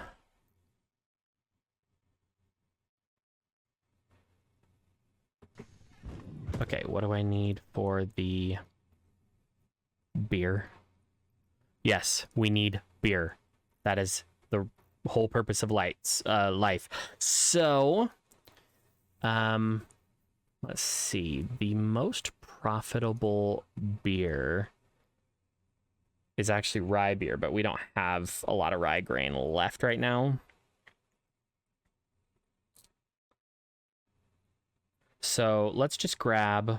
actually, I take that back. We will grab absolutely all of the grain that we have. Beer bottles, buckets. Ooh, this is going to be heavy. It's going to be heavy to do this. We're probably only going to be able to craft like 10 at a time. So let's just grab like everything we can carry. That works. That's good. Everything we can carry. Or we'll just start with the beer. Yeah, let's just start with straight up. Let's do the juices. I'm an idiot. Let's do the juices. We'll grab all the wine bottles we have and as many of the fruits as we can. So wine bottles. Okay. Okay, so there's the wine bottles. And I'm pretty sure for all of them, we just need the associated fruit. And that should work. So let's grab this. Holy mother of apples. We have a lot of apples. Can I even? I totally can. I can carry all of them. Let's grab all of the berries too. And then can I carry the cherries? Oh, I can. I can. Let's put the cherries back. I have an idea. I'm going to build another building. We're going to be in so much debt at the end of this year. So we're at 11,651.5 for taxes. And that's with my tax multiplier at 1. Fortunately, we're actually making about 3,700 silver per day with the change that I made over here. So I put a well here so that we could get buckets of water really close, really simple, really easy to be able to make drinks in here. I think I showed you putting all the daisies and whatnot on the table. I want to fill these up as well with water and throw some dishes in them, like some bowls and stuff, so that they look like they're like bus tubs. And then over here, I put a bunch of wooden sitting stumps around a stone campfire, and I put up 2 of these like sort of wind barriers to make it look like this is the smoking lounge where you'd go off to smoke a pipe and not bother everybody else. Okay, let's go here to the juice press. Now, remember, apple juice is the most profitable recipe as far as apples are concerned. You get the most return out of it. However, oh, whoops, now I'm out of bottles. Apple juice, so if you go in here, apple juice sells for 130 and costs 5 apples and 1 wine bottle. Now, wine bottles are like 60 gold, and 5 apples is 15. So for about 75 silver worth of product, you're making 130. At no additional cost to you, you can go from 130 to 250 just by fermenting it in here. Now, granted, if we didn't have fast crafting on, this would be a slightly longer process, but now we have apple wine that sells for 250 a piece, and we have 34 of them. Yeah, that's right. It's kind of like that. All right, and now, oh, you've got to be kidding me. You dick. All right. Yes, I'm breaking this down because I really want the food storage to fit here. Oh, please tell me it'll fit. Yes, it will. Right there. Perfect. And then we will go in buildings and extraction and wells, and we'll put the well right here. Build. Perfect. So let me just tap these back into place really quick. And there's that too. And we still don't have a resource storage on this side, but that's okay. I don't feel like we need it terribly. Anyway, I will build these up off camera and yeah, be back with you in...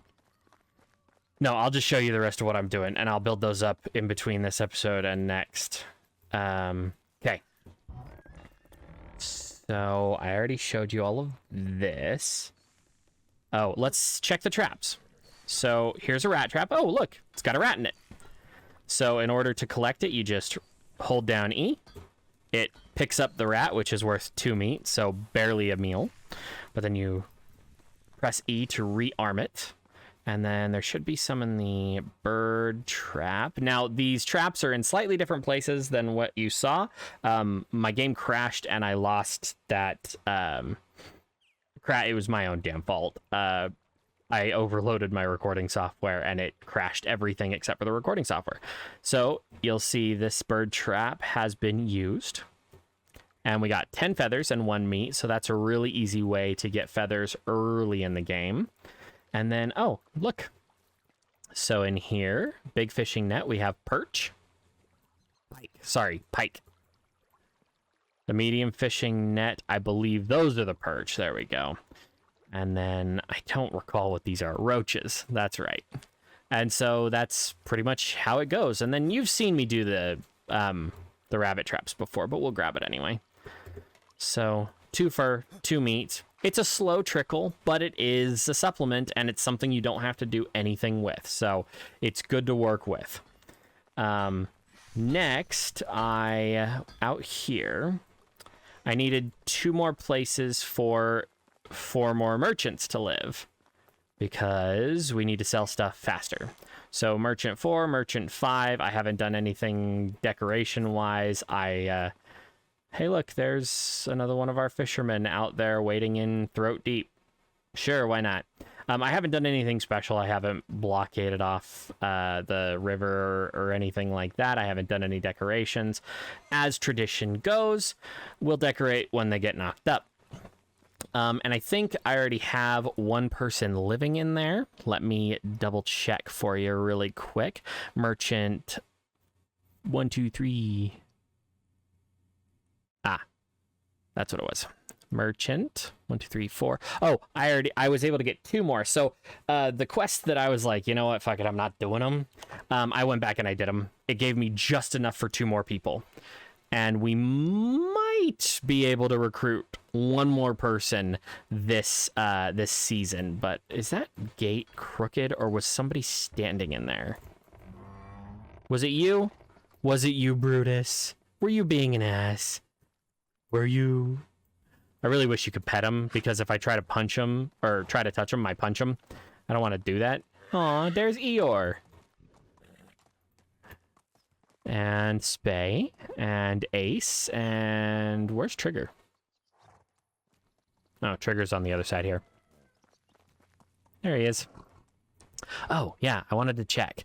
You know, I haven't actually seen any of these. Oh, are there any chicks? Oh, there are 2 chicks. Perfect.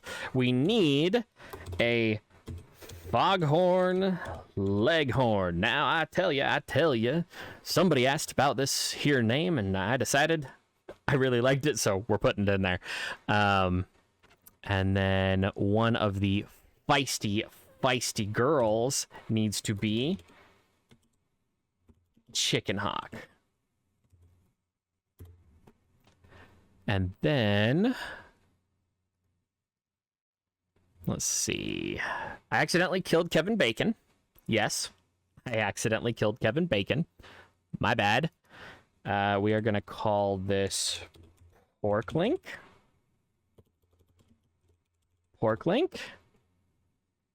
And Canadian Bacon. And let's see, that's our oldest female, that Sal. She's probably going to go to the chopping block in 2 years. I mean, we'll sell her, but we are going to call her... Now I'm out of pork-related puns.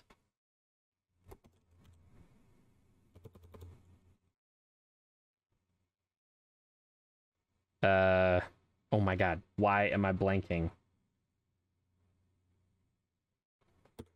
Yep, I got nothing. I have no idea why I'm blanking on a name for that. Sheep. Hey, we have a lamb. We have a new lamb. And it's a little boy lamb, so we'll keep it for right now. But,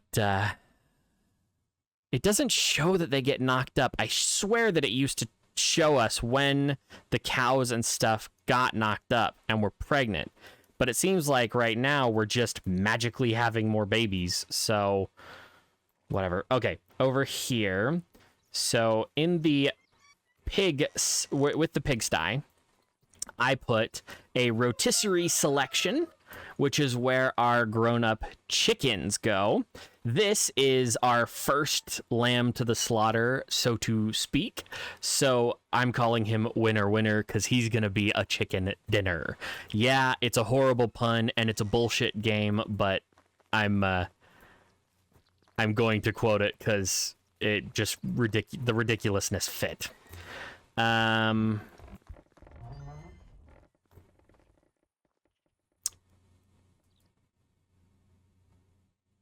Trying to remember if there was anything else. Field 12. This one, oh, this is the lives in the Taylor's field. So we'll grab this. We'll call this Taylor's personal. Actually, we're going to switch that around. Personal Taylor's. Okay, and that way all of the personal fields will be out of our way, in theory. Hopefully. I don't know. I got nothing. But I did want to show you one other thing that I was able to do. And there was something else I wanted to be able to show you. Oh, that's what it was. That's what it was.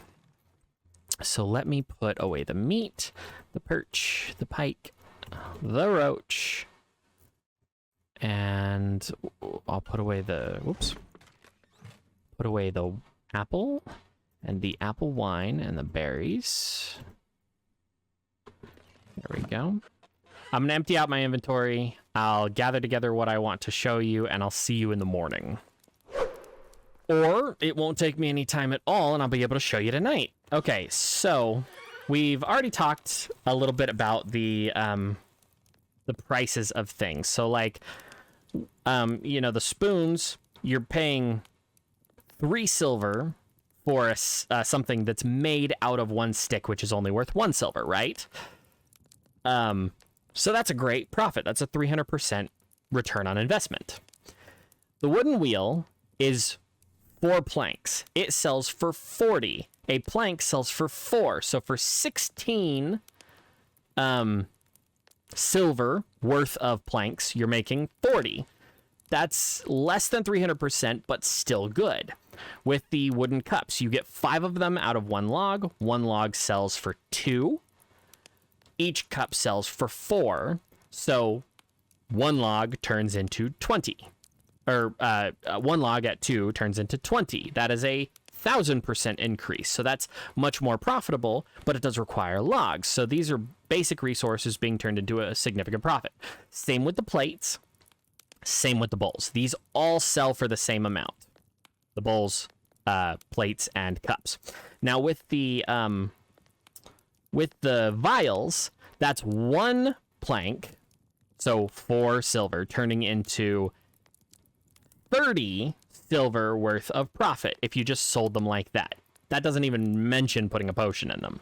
So great return on investment. 4 turning into 30 is a little over 700 and some odd percent profit.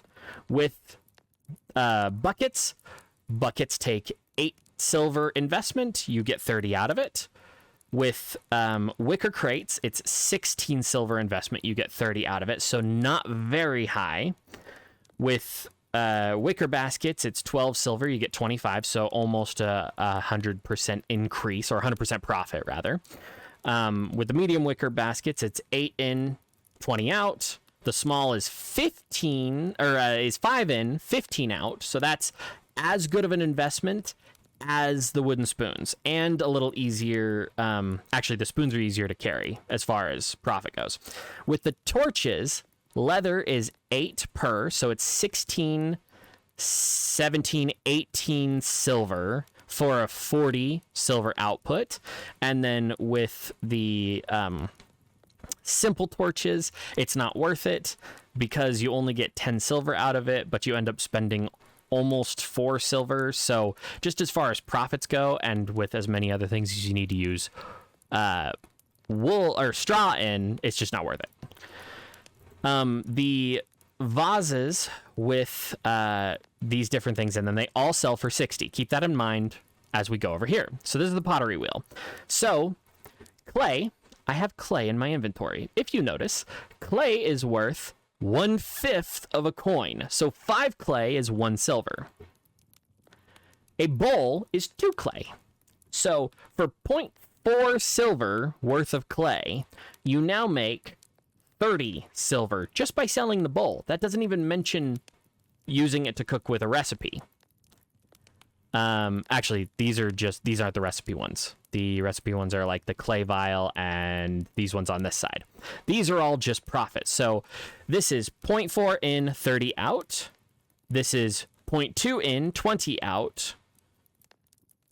0.6 in, 40 out. 0.4 in, 30 out.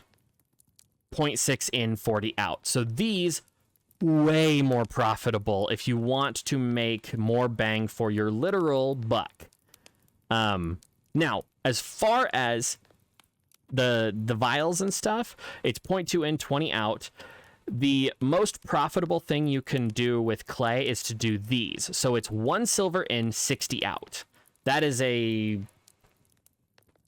6,000% increase.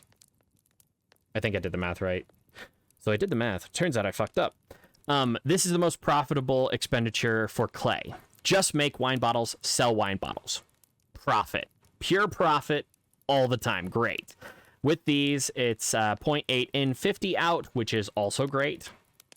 0.8 in, 50 out, and then 0.6 in, 40 out. So the vase is 40.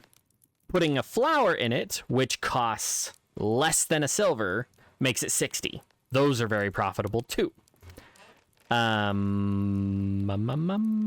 Yes.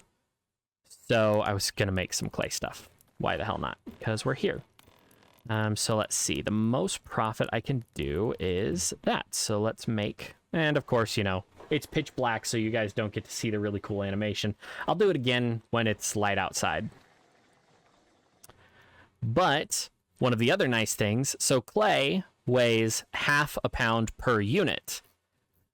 Wine bottles weigh the same amount. So your profit per weight goes up. So you'll be able to carry just as much. So that's always a good thing. Anyway, well, I'll put that away and I will see you in the morning. All right. Now it's the morning, and I completely forgot to check how our coin purse is doing. It's a little... Oh, that's right. We just had 2 of our 10 salespeople pop at babies. So, yeah, we'll probably just keep those as is. Now, do we have any spoons? We do. We have 1,000 of them. Let's grab... What do you say? 900 of them? 900 of them. That works. So we are going to go on a little bit of a shopping spree. I want to get as many full-grown cows as we can. Both the cow sheds have people in them, yeah? Animal husbandry, cow shed, both of those have people in them. In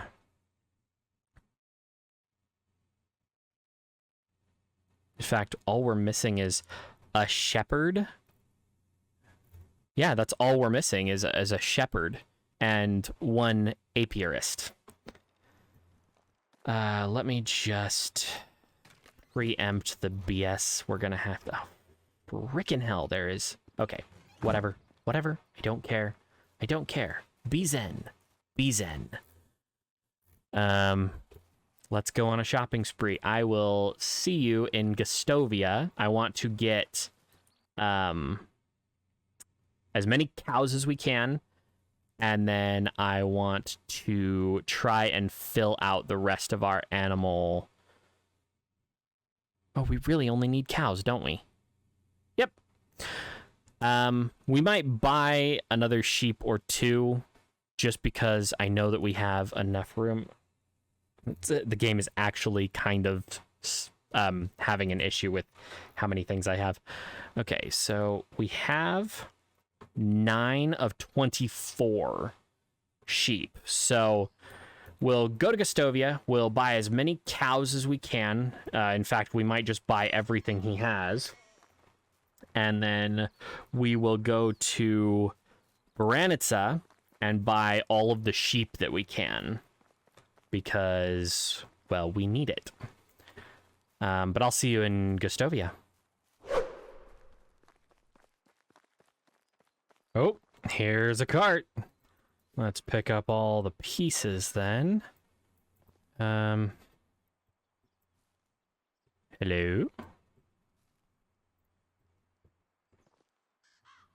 Okay.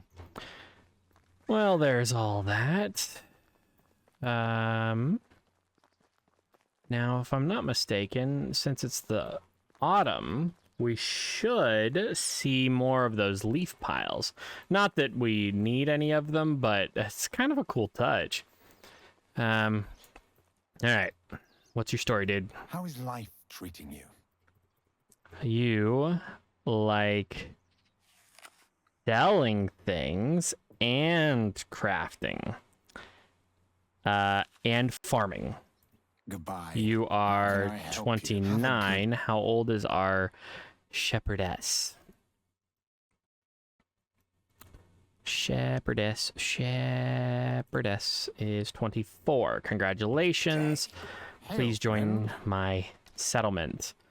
Then we'll go here, grab Ansgar, and we'll put him in the shepherds. And then you will work in the fold that is unnamed and unmanned. Perfect. So now we have Ansgar. Then we wanted to talk to Cowboy up here. Can't believe I put my marker down almost on top of the cows. Okay, so these are 3,600. How much do we have? We have 23,000, and our taxes are currently 11,651. I don't really care about the taxes. Cow female will... Hello. Gotta press it once.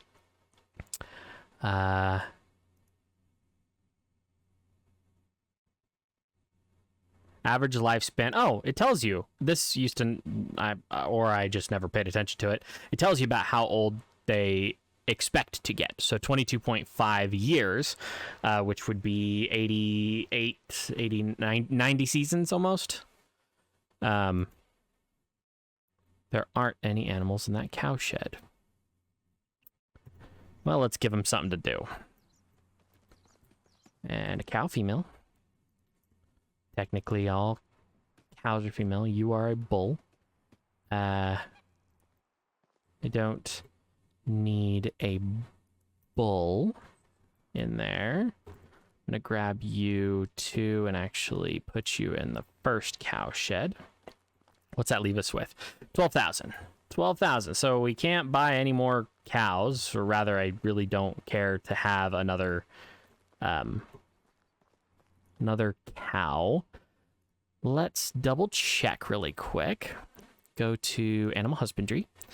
Let's go to the pigsties and make sure. So that has 3 piggies in it, and this has 5 piggies in it, and this one we will remove, and then we will go to the hog yard and put pork link in there.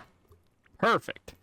Now, I will see you guys up in Baranitsa.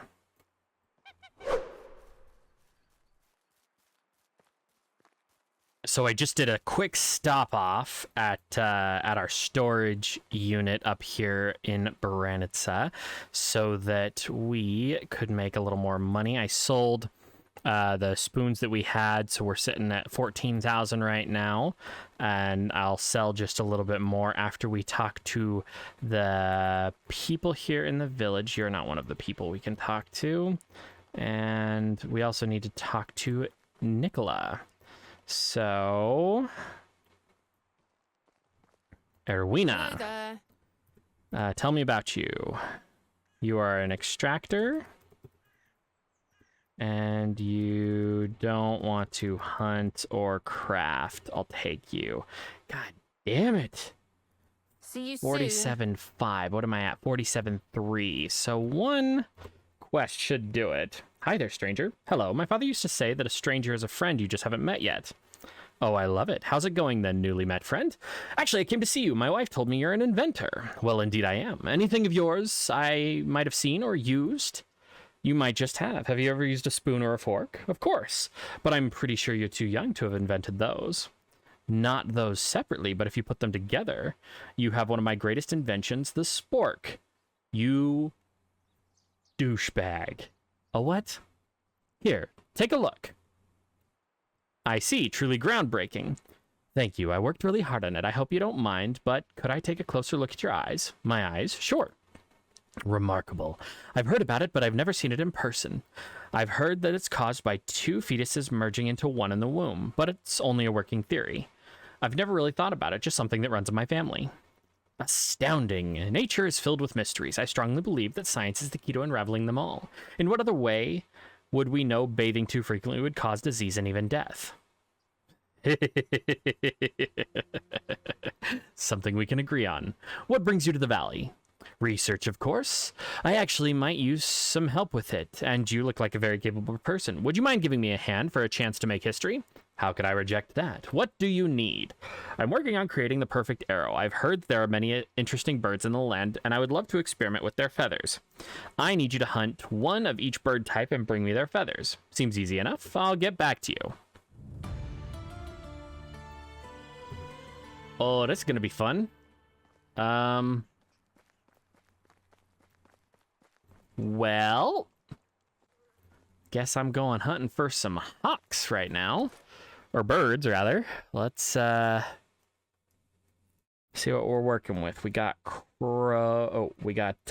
eagles. Yes, white-tailed eagle here. And this is what? Hawk, eagle, and crow. And do I need to hunt a duck? I do need to hunt a duck. Okay, well, let's work on hunting the eagle then, shall we? They're so damn hard to see, but they walk funny. It makes me laugh every time I see one.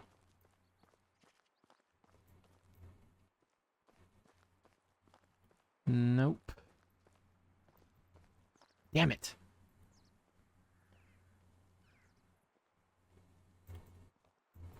Ooh.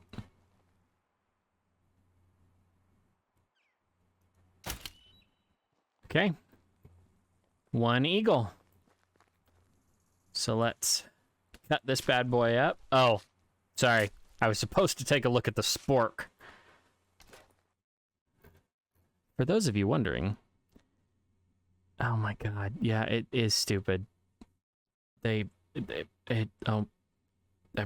Yeah, it's super stupid. Okay. Well, let's see about hunting the hawk. So I'll basically start crouching about 50 meters out.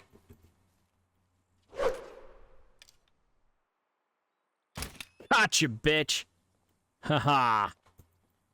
All right. One hockey boy down. Where the hell is it? Where'd it go? Where? I just shot it. Where'd it go? Oh, there it is. I knew I could shoot one out of the air. Just took me a second and some patience. Okay, so we got that one. So let's go hunt us a crow. There's some pigeons over near Branitsa. And I think the closest ducks are going to be over here near Tutki. So, crow. Kind of hoping we run up on some bandits. I wish we could turn up the frequency of bandits, or to guarantee that there's always a certain number of them on the map. Okay. Is that the crow? That is the crow. So the crows are not right here, but over here. So I'm gonna sneak up on them a little bit. Oh, here's a fun tidbit. I was reading through some manuals, historical documents and stuff for hunting in the Middle Ages. So, you know how hunters nowadays, and I've got nothing against hunters nowadays. I realize that it's a completely different game to hunt the way we do now. Hunters nowadays, they can sit up in their blinds and they stay far away from danger and their prey, and they stalk them for, you know, maybe 5 minutes before they set up their tree stands, and, you know, then they sit up there with their bows and they do it for days on end before they inevitably get their kill, right? Hunters in the Middle Ages were required to be able to stalk their prey for hours on end, and here's the best part, they had to be within a spear's reach before they fired their shot most of the time. That was considered the proper way to hunt. The bow was just a convenience. It wasn't a weapon of range. It was just a really powerful short-range strike. So I thought that was really interesting, personally. And let's see. Now we'll just go get us a duck. In fact, I'll meet you at the river. Be very, very quiet. It's duck season. Yeah, that was my best Elmer Fudd impression. Sorry. Okay, so there's usually ducks right out here on this sandbar. I see him. I see him. Let's crouch down so as to not spook the little bastards.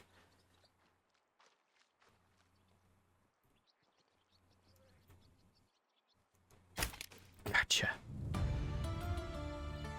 Now I just need to bring her 60 feathers. Well, it's fortunate I have more than 80 now. 90. I have 90 feathers. Look at that. And you, my friend, are in the wrong place, wrong time. Damn, you went down hard. That was like almost an anti-ragdoll effect. He just boom. Yes, okay. So we're good there. I will see you guys back in Granita. Oh, finally, we're back to get Nicola. Nicola? Yeah. I do find it funny that, you know, she's a middle-aged inventor. They're calling her Nicola, as in after Tesla. But welcome back, friend. I have all the feathers the valley can offer. Great. Give me time until tomorrow to properly examine them, and I'll come up with the best option for arrows. See you tomorrow, then. 720 reputation. That should be enough to get Erwina. Hello. And she was an extractor. Perfect. I'm creating a settlement, blah, blah, blah. Now I'm pretty sure that I should be able to get 2 more people. Yeah. Okay, let's see where we can put her first. We're going to put her in... We got copper... Oh, how old is she? She is 30. Who's living in Copper Worker 1? Copper Worker 2. He's 21. So, okay, let's try this again. So, we already have Iron Worker done. We don't have another Quarry Worker. So, we'll start filling out the quarry. She's 30. And you work in the mine quarry. Wait a second.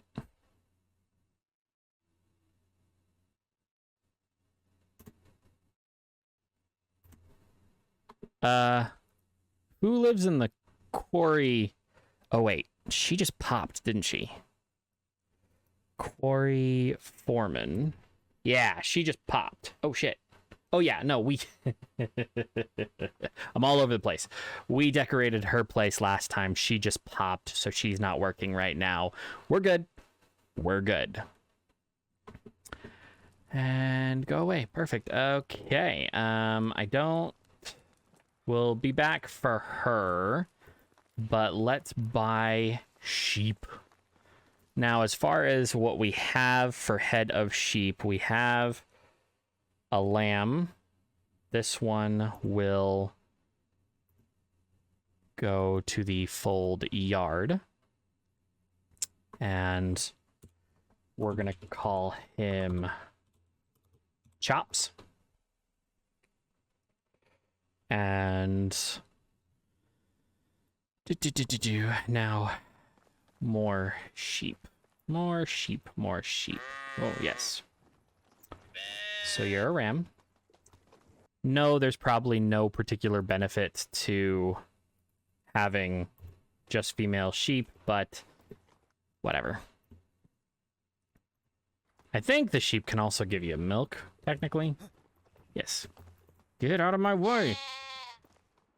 Get out of my way, you freaking cows. I'll wait.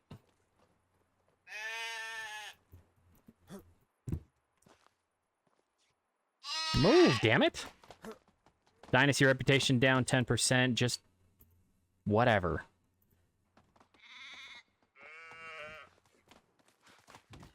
Oh. Lambs? Lambs? How much do I have left? I have 5,000. I like how they all sound like pigs.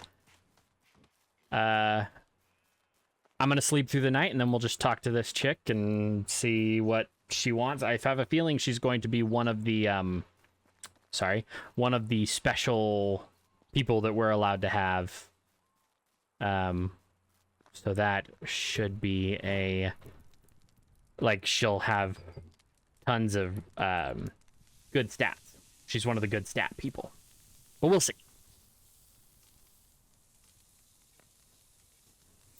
Okay, we're good there. And then we sleep until the next day. Now, I don't know about you, but I need some breakfast. Okay. Now, let's go talk to Nicola.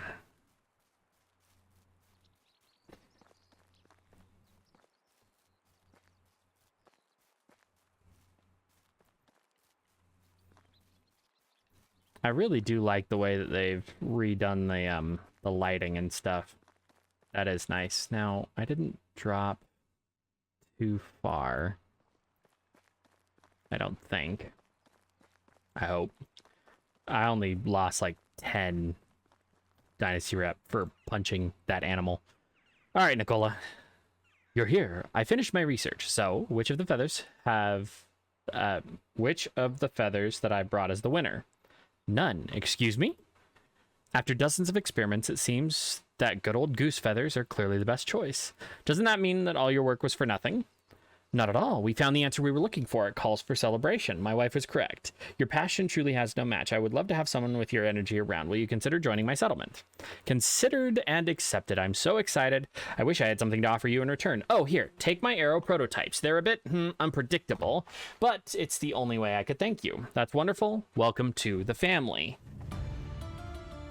30 of the unpredictable feathers of randomness. What the hell are these? Special item. These are left over from Nicola's research. There's no way of predicting how they'll behave in action. They do between 1 and 100 damage. Whew.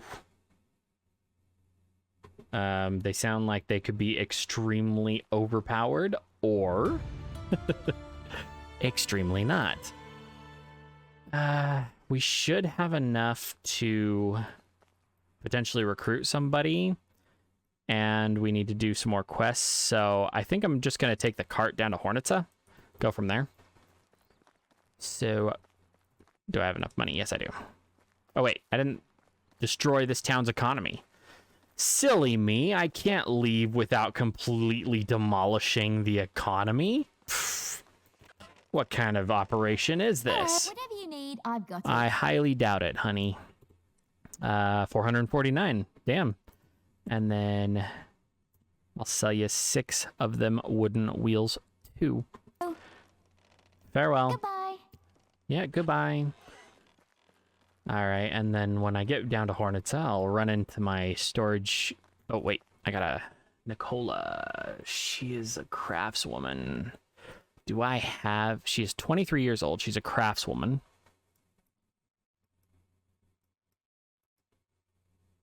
She needs a house first. But she'll do anything. The special people, they'll do anything. Do I have any production market? Oh. Well, hello there. You are going to craft that stuff. Or do I want you to cook?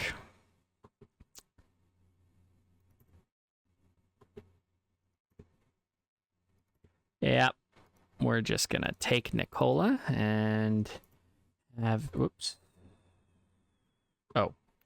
And then she needs to move in to the market craftsman's house.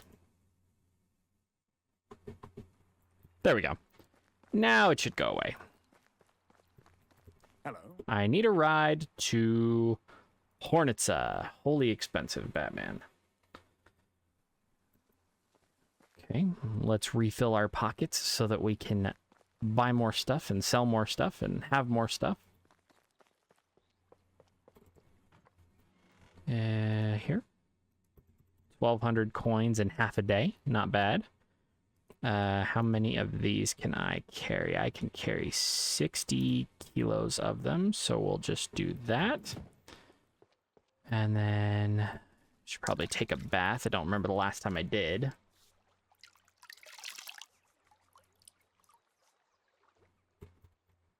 Our next episode is going to be released on Thanksgiving Day.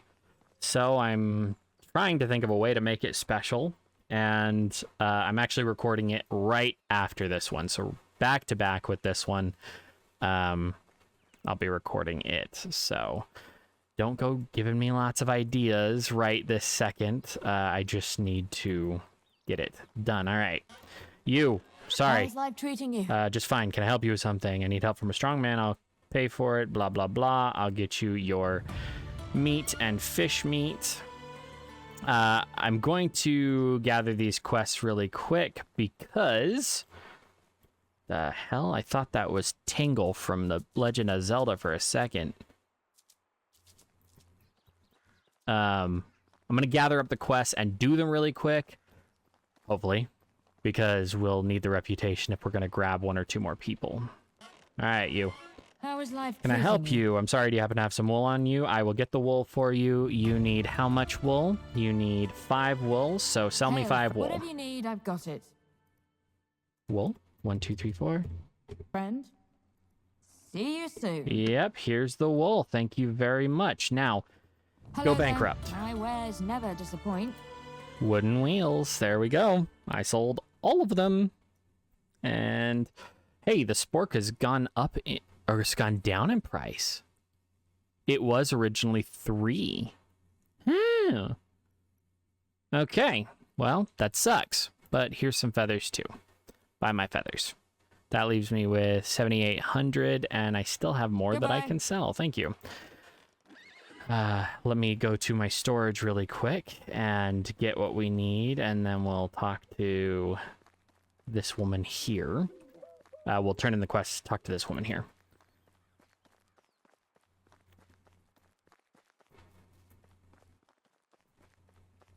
So pretty. I really do enjoy just walking around in this game.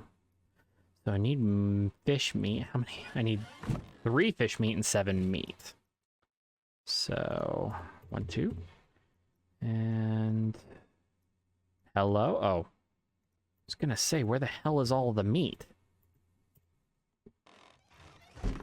How much meat do we have? I'm sorry. I may have read that wrong. Holy crap. We have a lot of meat. Why do we have so much? I'm not sure. Now I'm super confused. Oh, fuck. Sorry, my ADHD is going to take us in this direction right now as we go in here and grab more stuff to sell. Go down, grab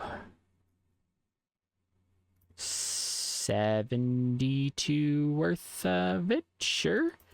Put that away. Put that away. That.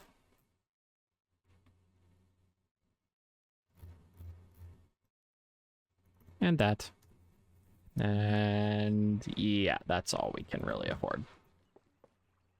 Oh, we should also give our wife a present when we get back to the village. I think that'll be a good idea.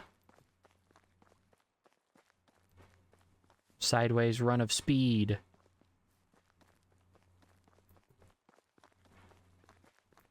Okay, and where'd she... Oh, there you go. Hi. Yes, I think that should be all. So 240 Dynasty reputation, and yeah, we're good. Okay, let's talk to you. Amelia. How's life treating you? Just fine. You are a craftswoman, which I don't need. And you Have a good day. can't sell anything. What the hell is he missing? No wheat grain? Bullshit.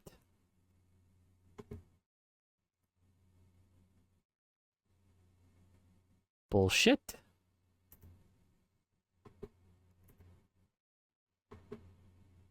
Oh, now that's got me concerned because I specifically made sure they had enough wheat. Well, I'll have to take care of that in a little bit. We're good, we're good, we're good, we're good. In theory, if I can ever remember what I'm doing, we don't need... Oh, wait. We do. 30. 48. 29. And then we need the pastry chef. Never mind. How is life treating you? Yep. I will take you. Thank you. Awesome. And you are 25. So let's, again, figure out where to put you. We'll put you in the bakery. Congratulations. You live in the baker's house. You work in the kitchen to bakery. Perfect. Yes, yes. So we have you. I am going to run to Jazeritza really quick, and then we'll take the cart from Jazeritza to... Where was it? We're going to take the cart from Jazeritza to Lesnitsa, and then we'll walk over to Denitsa, do the quests, pick up people, blah, blah, blah.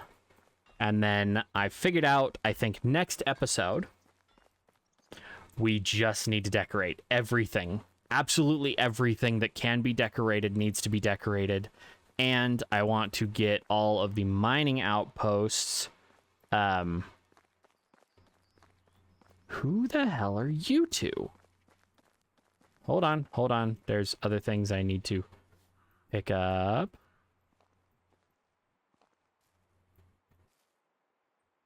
Maybe not. Ladies, slow down. I have a crossbow. Stop. How is life treating you? Sales and crafting. And you're 30. Yeah, I'll take you. Thank you. And you are going to live with Tamir in the grill. There we go. Yep, there we go. And then... Whoops. And you will live in the... Is it cook's house?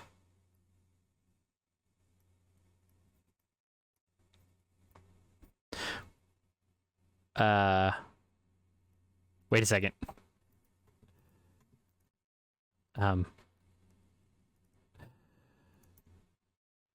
Sorry, Tamir. I'll fix it. I'll fix it. I'll fix it. I will. Open this up, Carolina. Let's pull you out of there. That's an 18-year gap. That's too much. But if I can find somebody who's like...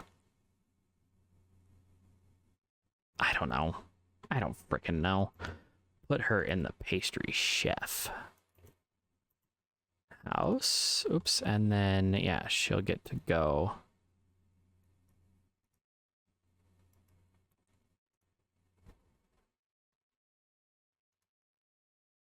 Where is she? Oh, there. And you will live in the pastry chef. Perfect. And then what about you? Helga, How are stop. you? You are an extractor and a crafter. And honestly, the extractor works. So we'll go here. Helga.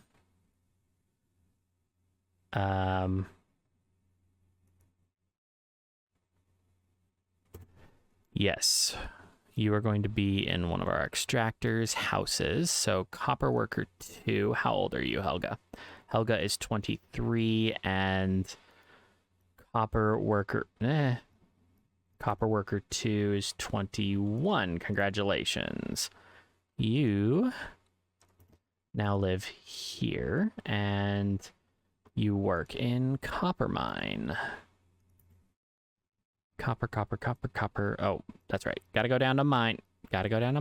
And copper is completely filled out. Perfect. All right, Jazeritza. Here we come.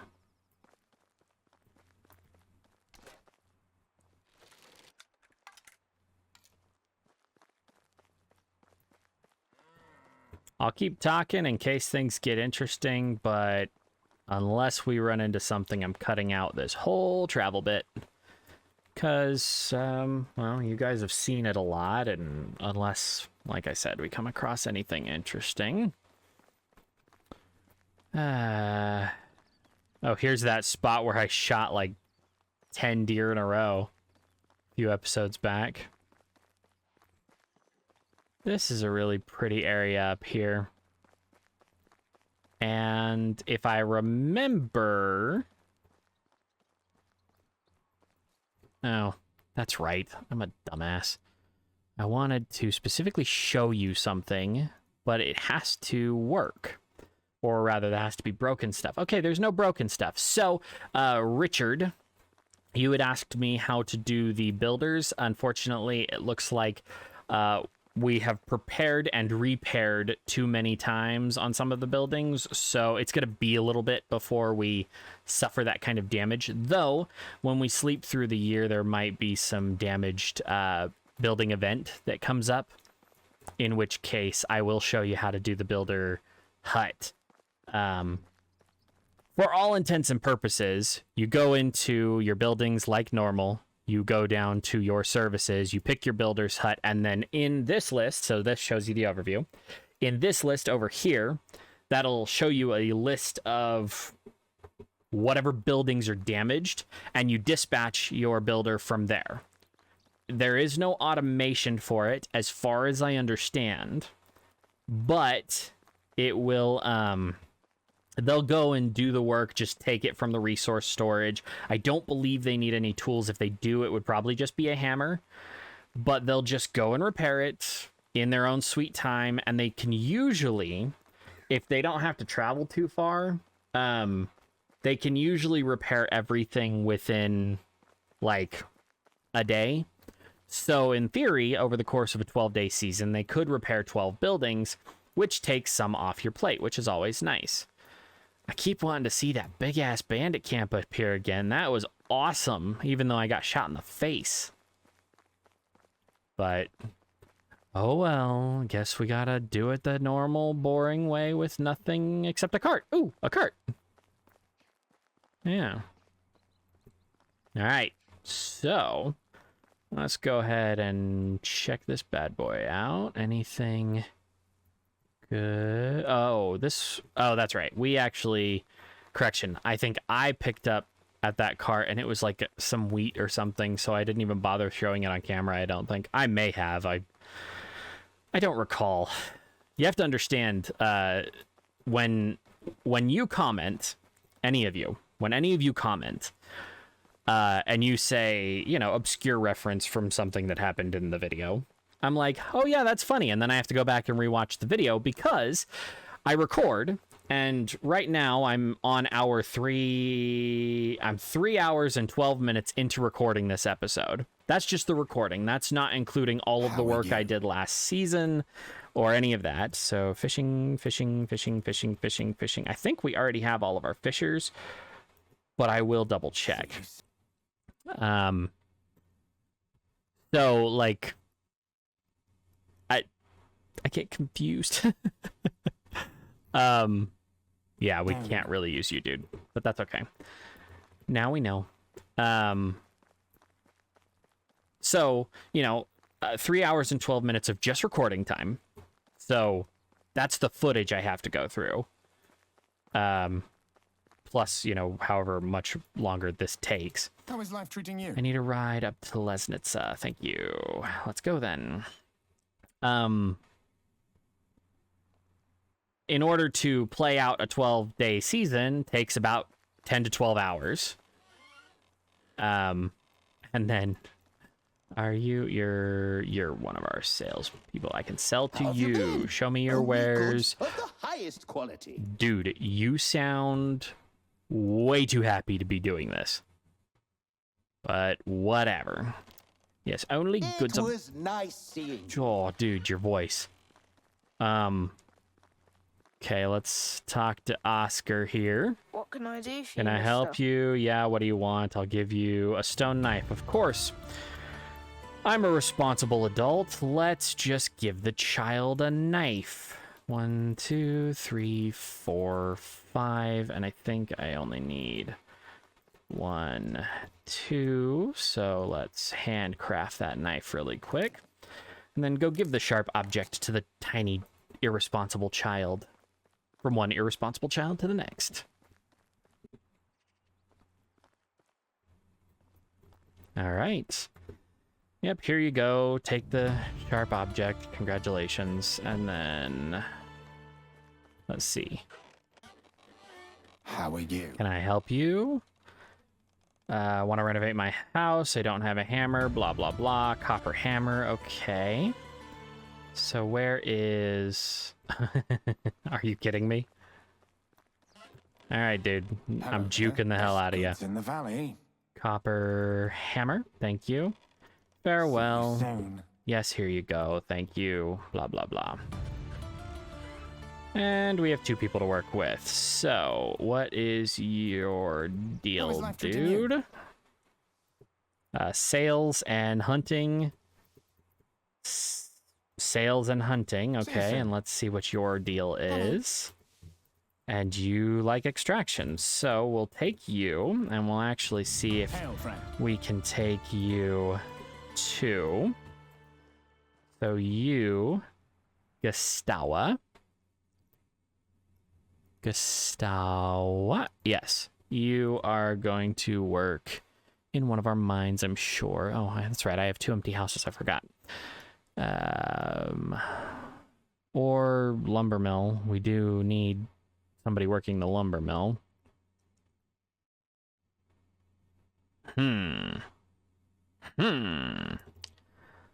We'll put you in the quarry and put you again in the quarry. Perfect. And then you were hunter. That's right. Hunter and sales. That's right. I completely forgot to tell you guys that I built another hunter shack because we needed one. Now merchants. Let's check merchants. If we make more money faster, then I think that would be more beneficial to us. So we will put Lech.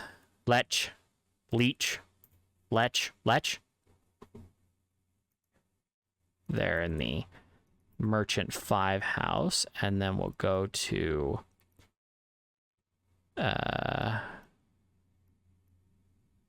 stalls right here. See, that one is taken technically. We'll go to the weapons stall. Perfect. And I'll run up to Denitsa, and I'll see you in a minute. All right, Denitsa over yonder. Let's go ahead and talk to people. I seem to recall there used to be boars around Denetsa, but maybe they don't exist anymore. Maybe they changed that spawn. All right. Canuta. A newcomer. Can I help you with something? A new pair of boots and hornets, whatever. Okay, I'll do that one off screen unless we run out of goodwill with these people. Okay, so Kinga over there, Bygost, and Wiltruda. Let's try you. Hail, friend. You are 26, and I get along well with other people, so good at sales and farming. And gathering. Okay. See you soon. So she's 26 and merchant 5 dude was 19. How is life treating you? Farming. Farming and gathering. Goodbye. Okay, so both of these are farmers, and they're actually really close in age. It might be beneficial to just put them in the miller's house. And then Kinga. Gathering, not really helpful. See you soon. Thank you. Okay, let's see if we can grab both of these people, and then we will go back to our village. I'm creating a new village. Are you freaking kidding me? We need more reputation. Goodbye. Do we have any more quests on the map? No, we don't. All right, I'm gonna run down to Hornitsa. I'm gonna turn in this quest to see if we'll get enough to grab at least one of these people, and I'll be right back with you. All right, where'd she go? Where'd she go? Here she is. Yes, okay, she's in the house. Knock, knock. Yes, I know, I just followed you into your own house. Here's the boots you wanted, no problem, blah, blah, blah. Was that enough? I don't know if that was enough, but we'll see. They're both farmers. They're both farmers. She's 29. He's Hello there. 27. Okay, let's see if this works. And we'll put him in the apiarist, and then he'll be one of our beekeepers. Yes, put Bygost? Biggest? Bygost? And then he will be in our other apiary. All right, any luck, any How's life chance? treating you? I need just a little bit more. So it looks like we are at the end of what we can do this season as far as that is concerned. We got all of the quests done. And so next episode's going to come out on Thanksgiving Day. And just like normal, it's going to require me to remember where I was going. Those away. There we go. It's going to require me to remember where I was going. And we will do decoration of... Oh, shit. Was not paying attention.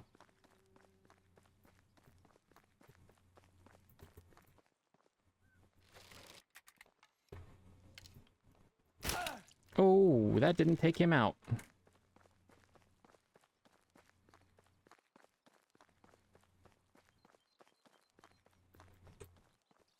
Okay. They're running back. Yes, I very much may have just left somebody to die, but that's not my problem.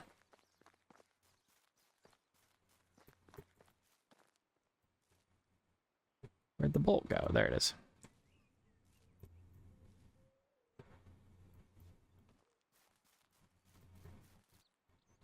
Okay. I can hit him from here. I know I can. And that one's got a bow. Maybe?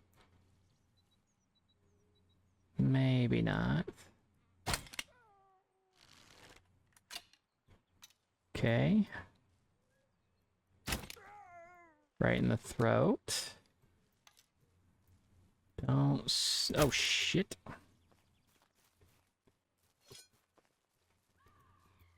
Oh!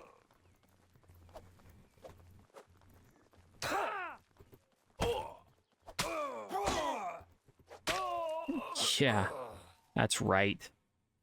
I will take everything you have and more. Oh, that's right. There's the sound glitch that makes it sound like they're still running around. Ah, I was not paying attention when that camp came out of nowhere. Oh, there's Nicola. We've traveled the entire way around the map.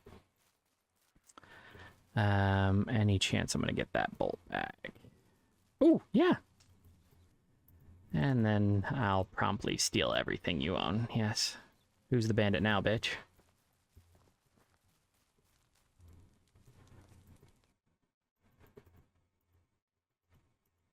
Okay, I kind of liked going all medieval on him. That was fun. Grab that wicker crate, the water skin, the coin. Is that torch literally just sticking straight out of the ground? Okay, of course it is. And, ooh, this is kind of like that big camp that we had up top. It's barricaded up. Can I destroy these? Does it actually break?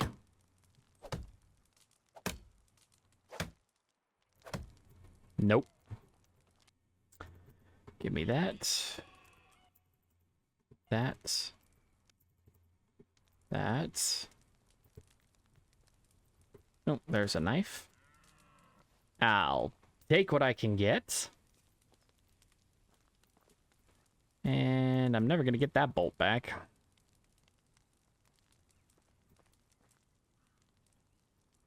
Nope. Okay. Well, that's fine. I think we're good.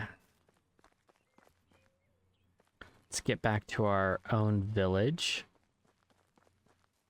Piggy. Piggy back there. And a moose. And all of our new villagers should be back to the village now. Let's push that open.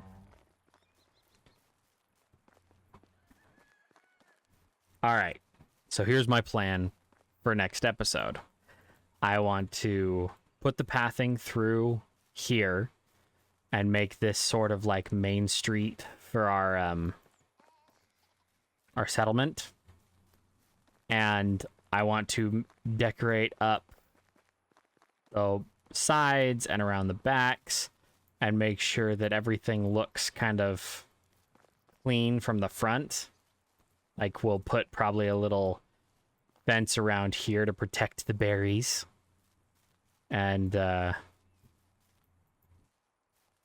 in between episodes, I will go and decorate for the pregnant women, because there's a lot of them, and you guys have seen it a lot.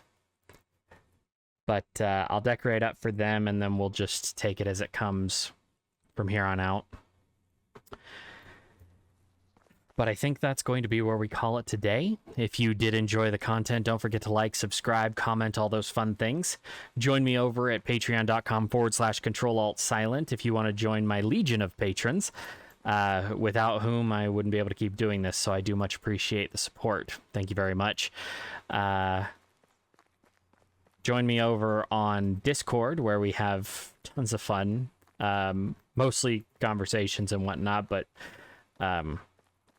we're trying to figure out other things to do. And follow me on Twitter, where you get updates when I release new stuff. But I won't keep you any longer. Thank you very much for watching, and I'll see you in the next one.